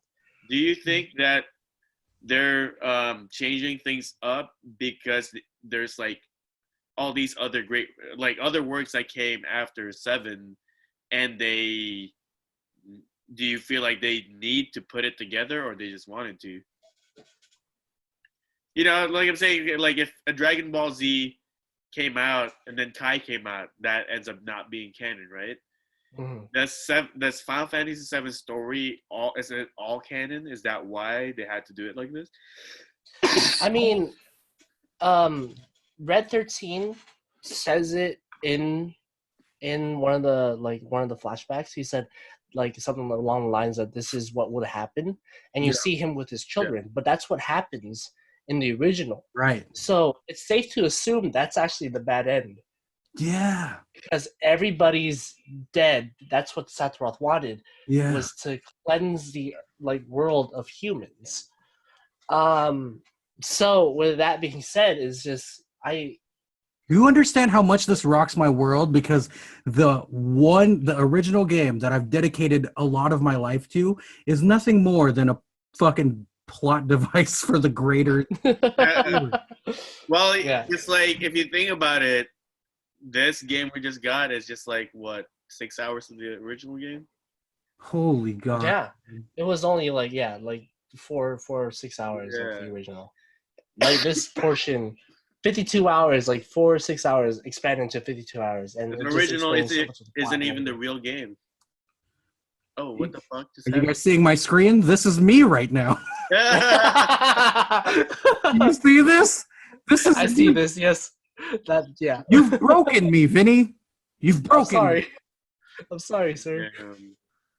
There's a lot of like layers to this shit that like everybody like sort of like puts away, but like the hardcore fans will fucking like dissect the shit out of it and watch different videos. I've watched like 5 like 2-hour streams of people just talking to each other just about the ending and what they want to plan for it.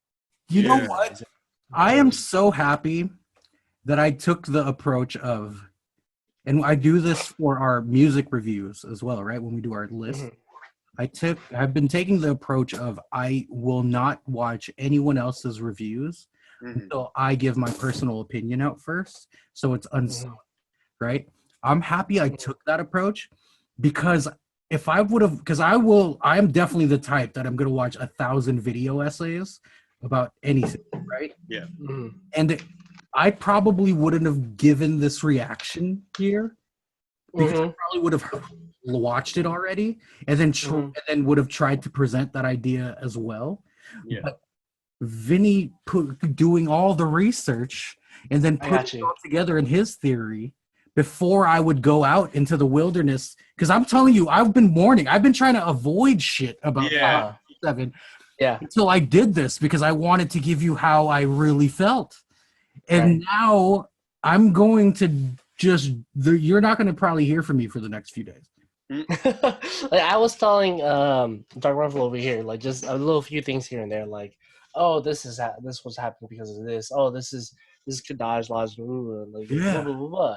You know, I was telling him here and there, but I was like, I should probably save this so I could get the reaction. But like, I was just like, I gotta talk to somebody about it. I can't just talk to myself about it. Like, all my friends are still working on the game, and like, I just been waiting for this to happen. Like, thank you for having me, but like, once again, like, I just no worries. No. Have you more often. I don't think you realize that now, as we are on Final Fantasy Remake 2 watch, you will need to be on every single news update that we. Oh yeah, I will love it. Dude. Where were you? Where was Vinny when we were doing Final Fantasy Remake watch the past 2 years? I know. I'm hiding. I was hiding. I'm here now. Welcome, Vinny. Thank you. You are our inside, our Square Enix insider that I thought I was. I'm not. Well, real quick. I just want to like understand, like, what are the emotions you're feeling right now, me and Frank? Like, how do you feel about that? And as you as well, Dark Ruffalo, like, with me telling you like the little bits. I know that I told Dark Ruffalo a little bit already. Yeah. But like, just like with everything that I've said that I've tried to save, like how do you feel about it? Like, these are just also theories. Yeah. So I'm gonna real shit, but these are theories. Yeah, and you know the thing about theories about pieces of literature or art that you love is it's like religion. It doesn't have to be real. I believe it, and it gives me hope. So that's all that fucking matters. Yeah. You know what I mean? Right. Let me take you through the exact step-by-step process I went through, where at first I was like, I was coming from an accepting place, right? That what I love will never be the same, which is fine, right? Then as you're going through, it was a little bit of denial because I was just like, yeah, but I thought part of that, I don't think, and then after that, it slowly became helplessness because you realize that you don't know shit. And then that helplessness then turns into excitement because this is what you're supposed to feel for new pieces of art that you are about to consume. Yes. So somebody did say this. It's a new piece of art because you can enjoy that piece of artwork over there, but this is a new piece of art. That's happening. Because initially, what I thought, right, was you were going to remake the piece of art that I considered the best thing I've ever consumed, right? Mm-hmm. If you're going to remake it and make changes, they better be good. And from my perspective, it seemed like they were telegraphing what it was going to be, and it was not going to be something that was going to move me, right? Mm-hmm. But now that you're so, at least me, I was so caught up in that moment that you don't open up your mind to like insane possibilities. The same way that Avengers Endgame kind of did that, right? Where it's just like, oh, you have to be open to like the most insane possibilities. And once you remember that, even if your theory doesn't exactly play out the way you say it, the reminder that anything is possible is all you need to be excited for the next games. Right. And that's all I've been looking to feel the past few weeks since I beat the game. Because I was not excited for whatever was coming next. I was like gonna begrudgingly consume it because of my love for the original. Right. But now that I'm reminded that anything is possible, that has given me the hope that I needed. Let's tie that back to religion. It's probably not real and it'll probably never happen that way, but it gives you the hope, and that's all you need to get through life. And so I will end my soliloquy, my TED Talk, with saying, how I feel after your theory is hopeful. And that's all anyone can ask for. Yes. Oh, beautiful. All right. Let's hear it. As for me, I gotta say, with the game, I enjoyed the journey. I love this game. There hasn't been a game in a while that I just wanted to sit down and just like finish. I'm gonna play it again, hard mode. I want to get basically like 100% completion, and I've never had that in a game in a long time. So definitely, I think this is a strong game. It's amazing, and it is riding off the back of like great storytelling of the original. So I think that's its strength, right? Right. I am worried, kind of like what we were saying, because like I was saying, it's in a way, it's almost like if you had the book and you're adapting it into a TV, or like you had the movie, you're adapting it to a TV series. This is where I'm getting from this, where like sometimes a TV series is better because there's more content in there, more world building, the pacing is better. But with the new ones, and whenever I see that cross media adaptations, I understand things have to change. Right. Some things need to be expanded, while like less important things can be brushed aside. I'm okay with that. It's like just part of the editing process. But I'm just worried about what they're doing now, because I was like so into the game, and then towards the end, it made me worried. Yeah, and right. It gave me that feeling like, it's like that thing where like your heart is telling you, hey, like, have fun, but don't get too invested to where you will be crushed. Don't fall in love with me. You don't understand how much that resonates with me in my life. Cloud, don't fall in love with me. Exactly. That's what it is. When I say Cloud, don't fall in love, I felt like the game was saying, don't fall in love with me. But I guess it's just like, as long as they know what they're doing, I hope they tell a good story, because like Japanese RPGs are already known for being convoluted as fuck. Yes. Yeah. I agree. And adding different timelines, it's another like convoluted idea. It's always hard to pull off. Marvel was able to do it, but that's because like it's like it's Marvel. It's Marvel. You're just worried about their world and not care too much about the other timelines, right? Yeah. This time, the other timeline is the original game. So I feel like it's one of those things where you could retcon the original easily if you're not careful. Yeah. And I guess just one of the last things I will say is just that, I don't mind them changing things. I wish they did it in a way where it doesn't feel too, too divisive, Yeah. When you think about it, though, that's the only room it has for genius, right? The way you toe the line between like, I don't mind you making changes as long as you do it in a way that works. That's the only room for genius when you do a remake like this. Yeah. So I'm sure they're fucking working day and night to find a way to make that subtle twist. But even though that twist is so subtle, everything changes. You know what I mean? Like, there's always, like, again, I'm hopeful, but there's always that chance that they'll Kingdom Hearts it. So there's the Kingdom Hearts. There's also, for me, Game of Thrones. It's like when they went off book is when it went downhill. So I'm just worried about that. Like, if you're already working from a piece of work, and your only job you had to really do to satisfy people is just to make that into a much more modern experience, like in a way, I commend them. I think they have balls for doing what they're doing. Yeah. Oh yeah. And like the original has already been made. If you want to experience that, why not just go back to the original? I just hope they don't fuck it up. That's all I hope. Yeah, I think we all agree there. Yeah. Like, I think that's something to be said about, like, how ballsy it is to do something like this. Yeah. Because, like, they still make money off of the original 7 to this day. Like, that game keeps the fucking lights on. You know what I mean? Hell yeah.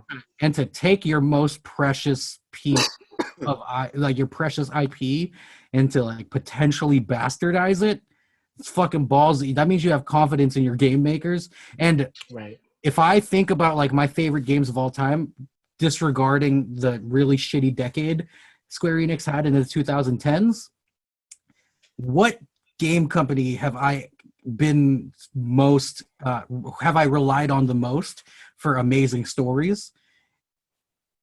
Square Enix. Yeah.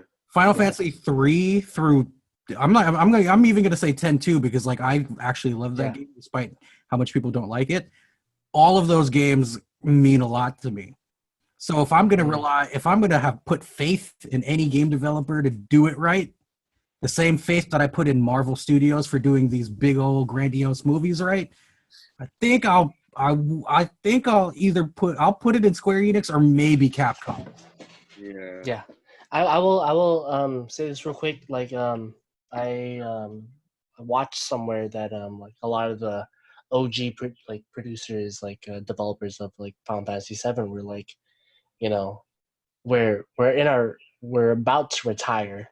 Mm-hmm. If this is it, this is our game to like leave our legacy on. Yeah. And they're definitely like working on this shit. Like they've been like goosebumps. I see you. See that? A good example is like I don't know if you guys know who Maximilian dude I've is. heard of that. He's a YouTuber and he's like big Final Fantasy VII fan. He's made video reactions and whatnot. They actually pulled him aside. Is he the guy with long hair and glasses? Long blonde hair, glasses. Yeah. Yeah. Okay. Oh, I know that guy actually. Yeah. Yeah.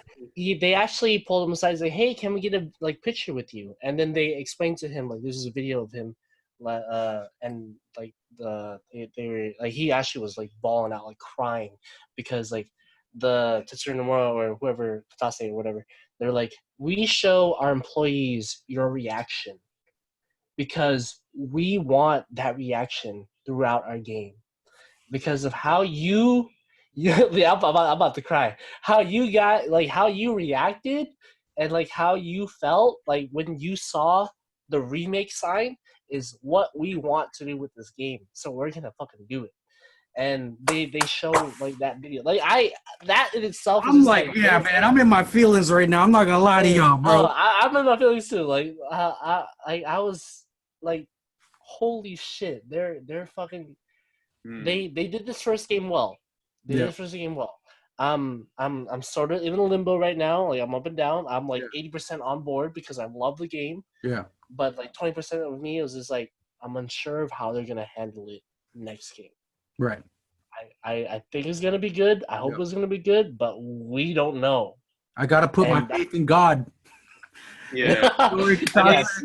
It seems like at least they got the gameplay right. Yeah, definitely. That's what definitely. Suit. Definitely. What's crazy now is just people are judging the story and where it's gonna go. Right. You know, because I guess that's like I was saying, the two separate parts of the JRPG Final Fantasy games is the battle system and then there's a story. You know. So. Yeah.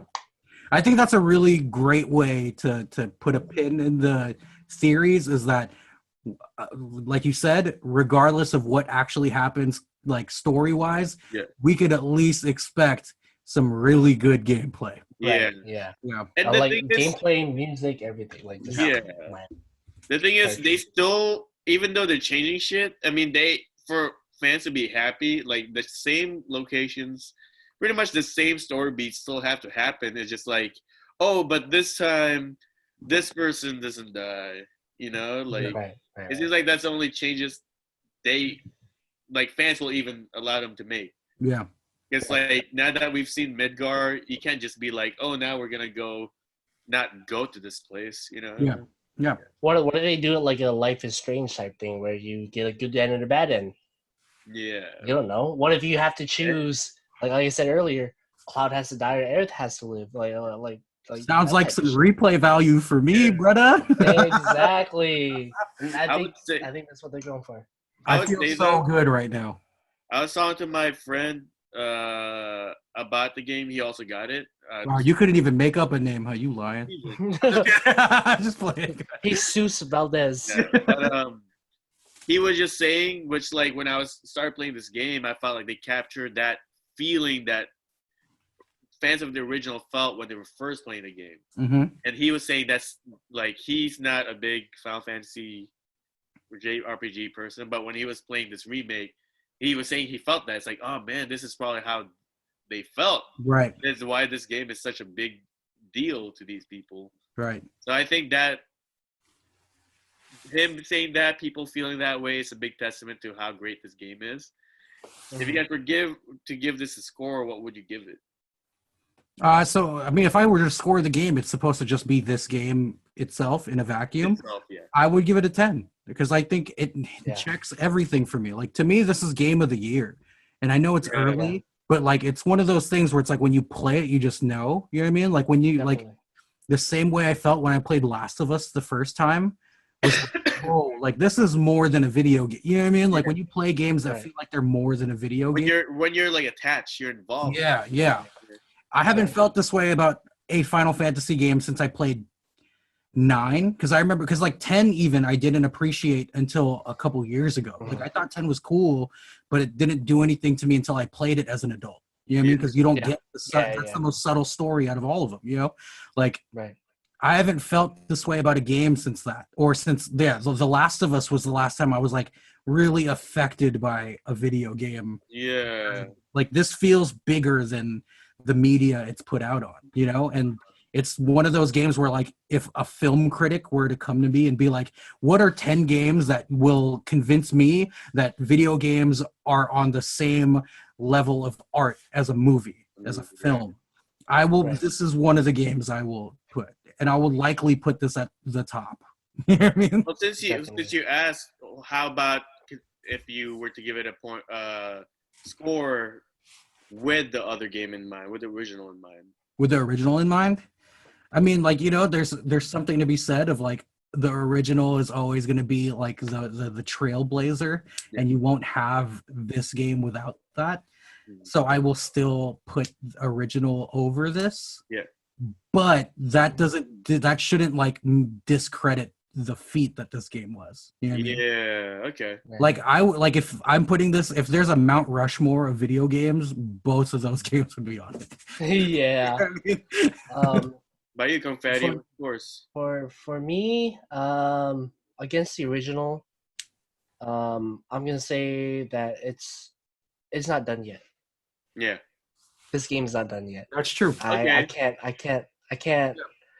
grade it, but as far as it's going, and if this is the trend for like the next game and how they're doing it, I'm gonna rate this like a 10 out of 10.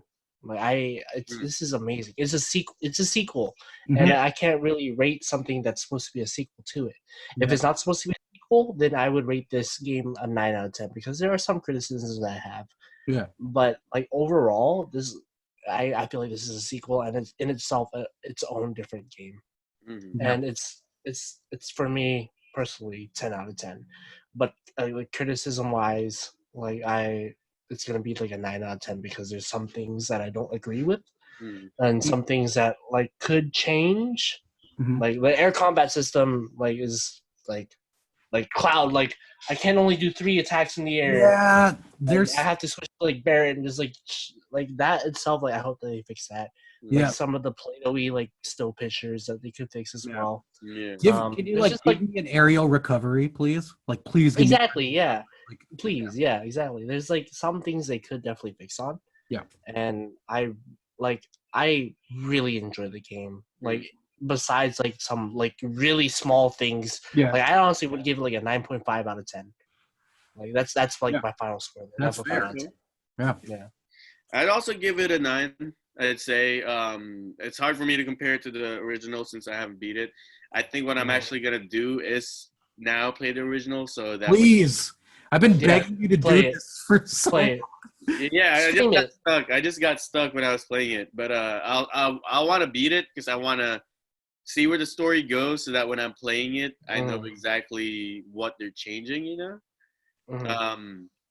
I love the game. Like I said, I love the journey. It's one of those few games where when it first came out, I watched Vinny play it, like up to the 7th Heaven area. And usually I'd watch other people play a game, you know, and this one, I didn't want to see anything about it. Yeah. I didn't want anything spoiled. Then I did watch some shit afterwards, but like, yeah, like throughout the whole game, I wanted to be surprised. I wanted to experience it for the first time. Right. So it's a testament to the game. For me, wanting to complete it 100%. You know, the battle system is fun. It's engaging. It's deep. There's a lot of customizations you can do to the definitely, characters, man. even though it's linear. Like the one thing I hated about Final Fantasy XIII, why I couldn't get into it, I felt like it kept stopping the game for some cutscenes, right? Mm-hmm. And I thought that was a bad game because of that. But then this game was doing the same shit, and I loved it. Yeah. Right. You know? So it's just like the characters are so likable. Like I love them together, even when they're like bantering. You know, there's just so much about this game that I feel like was handled with care and inspiration. You can feel it. Yep. I hope they just are able to like finish this game and me still feel the same way, because Square Enix is a great company that fucks up a lot. Yeah. Right. Yeah. Agreed. There's that. So like with our reviews out there, what do you guys expect to see in the sequel? And what do you think they'll show? And what will they change? I mean, I think the beauty of it is I don't know if anybody really knows, but what would I expect? I don't know what to expect. What would I want? Yeah. Something similar to what Vinny was talking about, where it's game developers that are very aware of their audience and finding smart ways to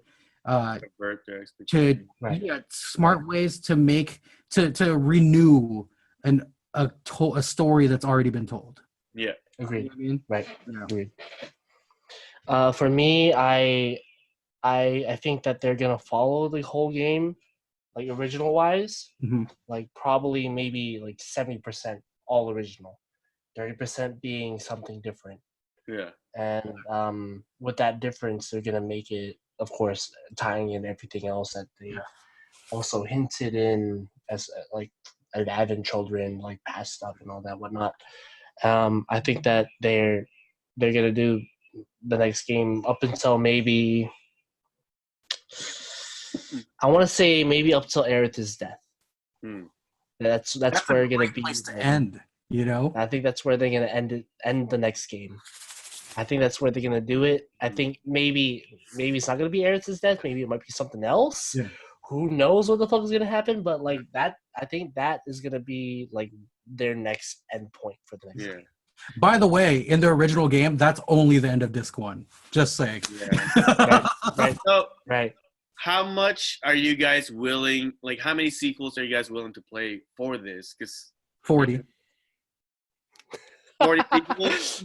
Yeah, because keep in mind, I don't want that. I don't want the story to end. I want this to keep going for as long as I want. Yeah. Keep in mind, live.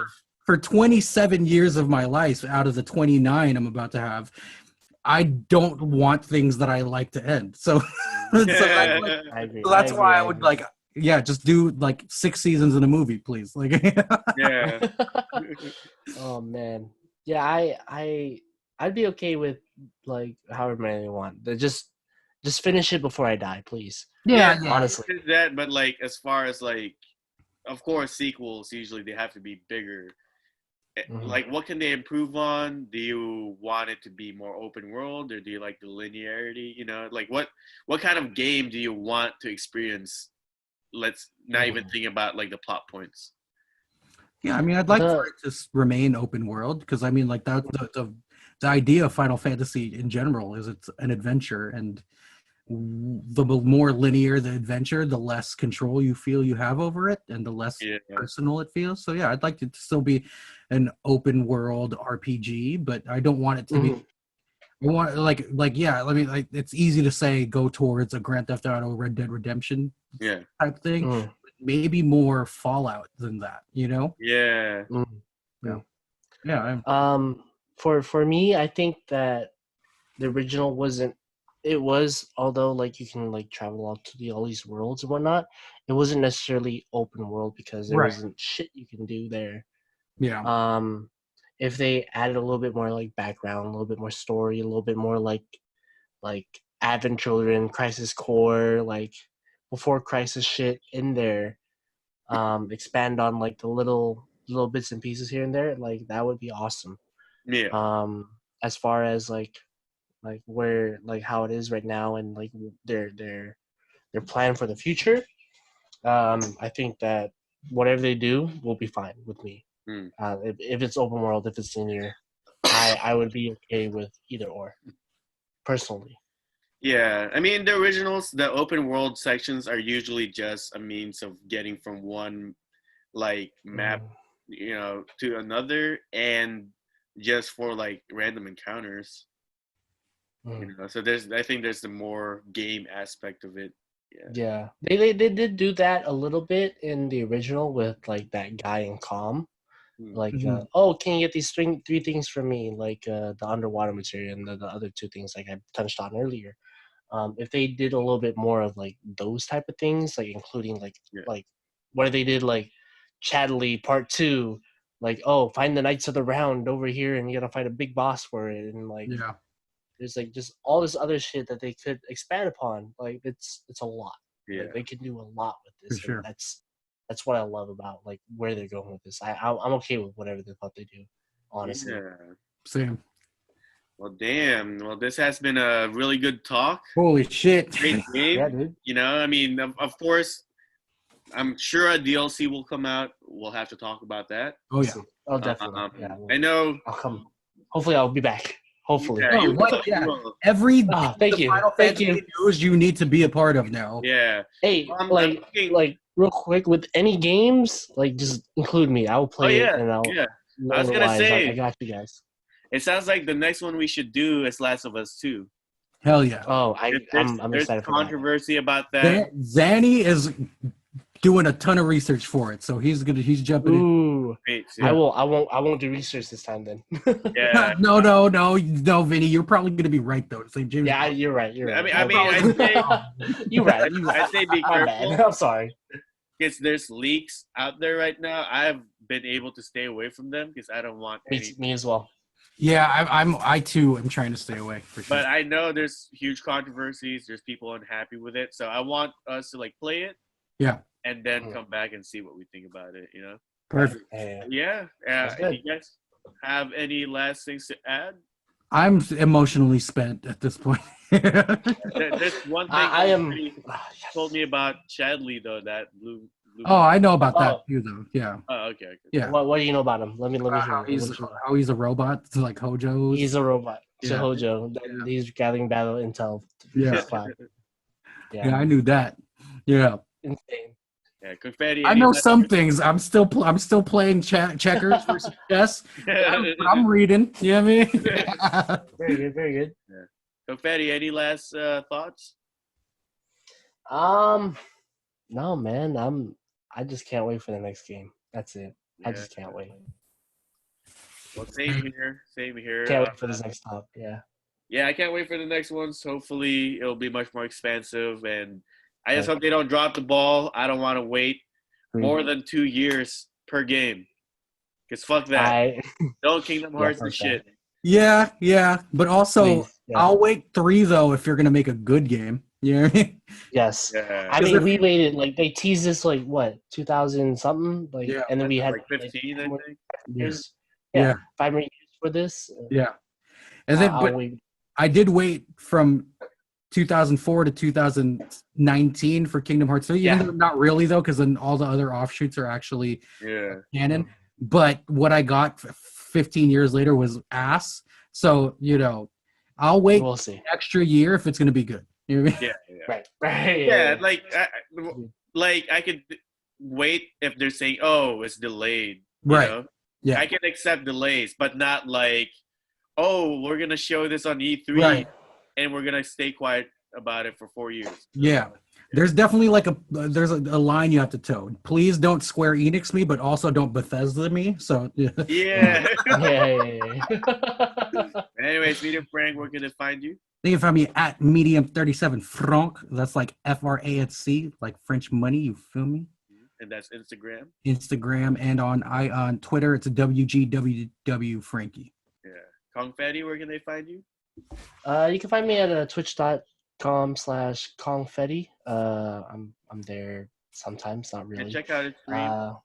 Check out my stream. I'm also on KONGFETTI at fucking Instagram. Yo, I don't know what's the tag for that.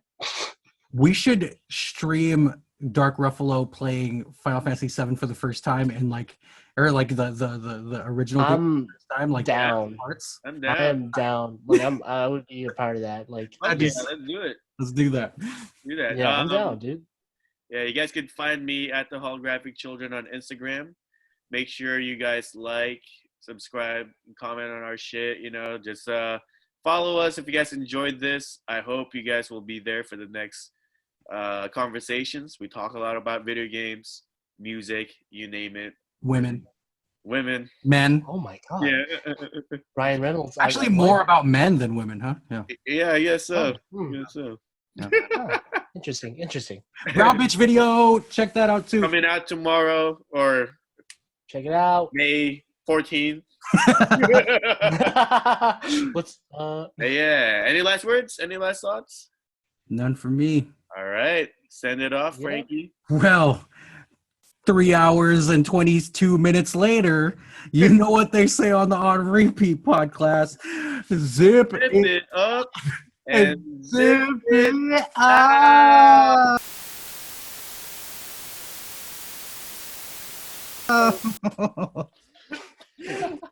All right. That was fun, guys. Damn. yeah, that Vinny, was long. Talked a lot. I love you, bro.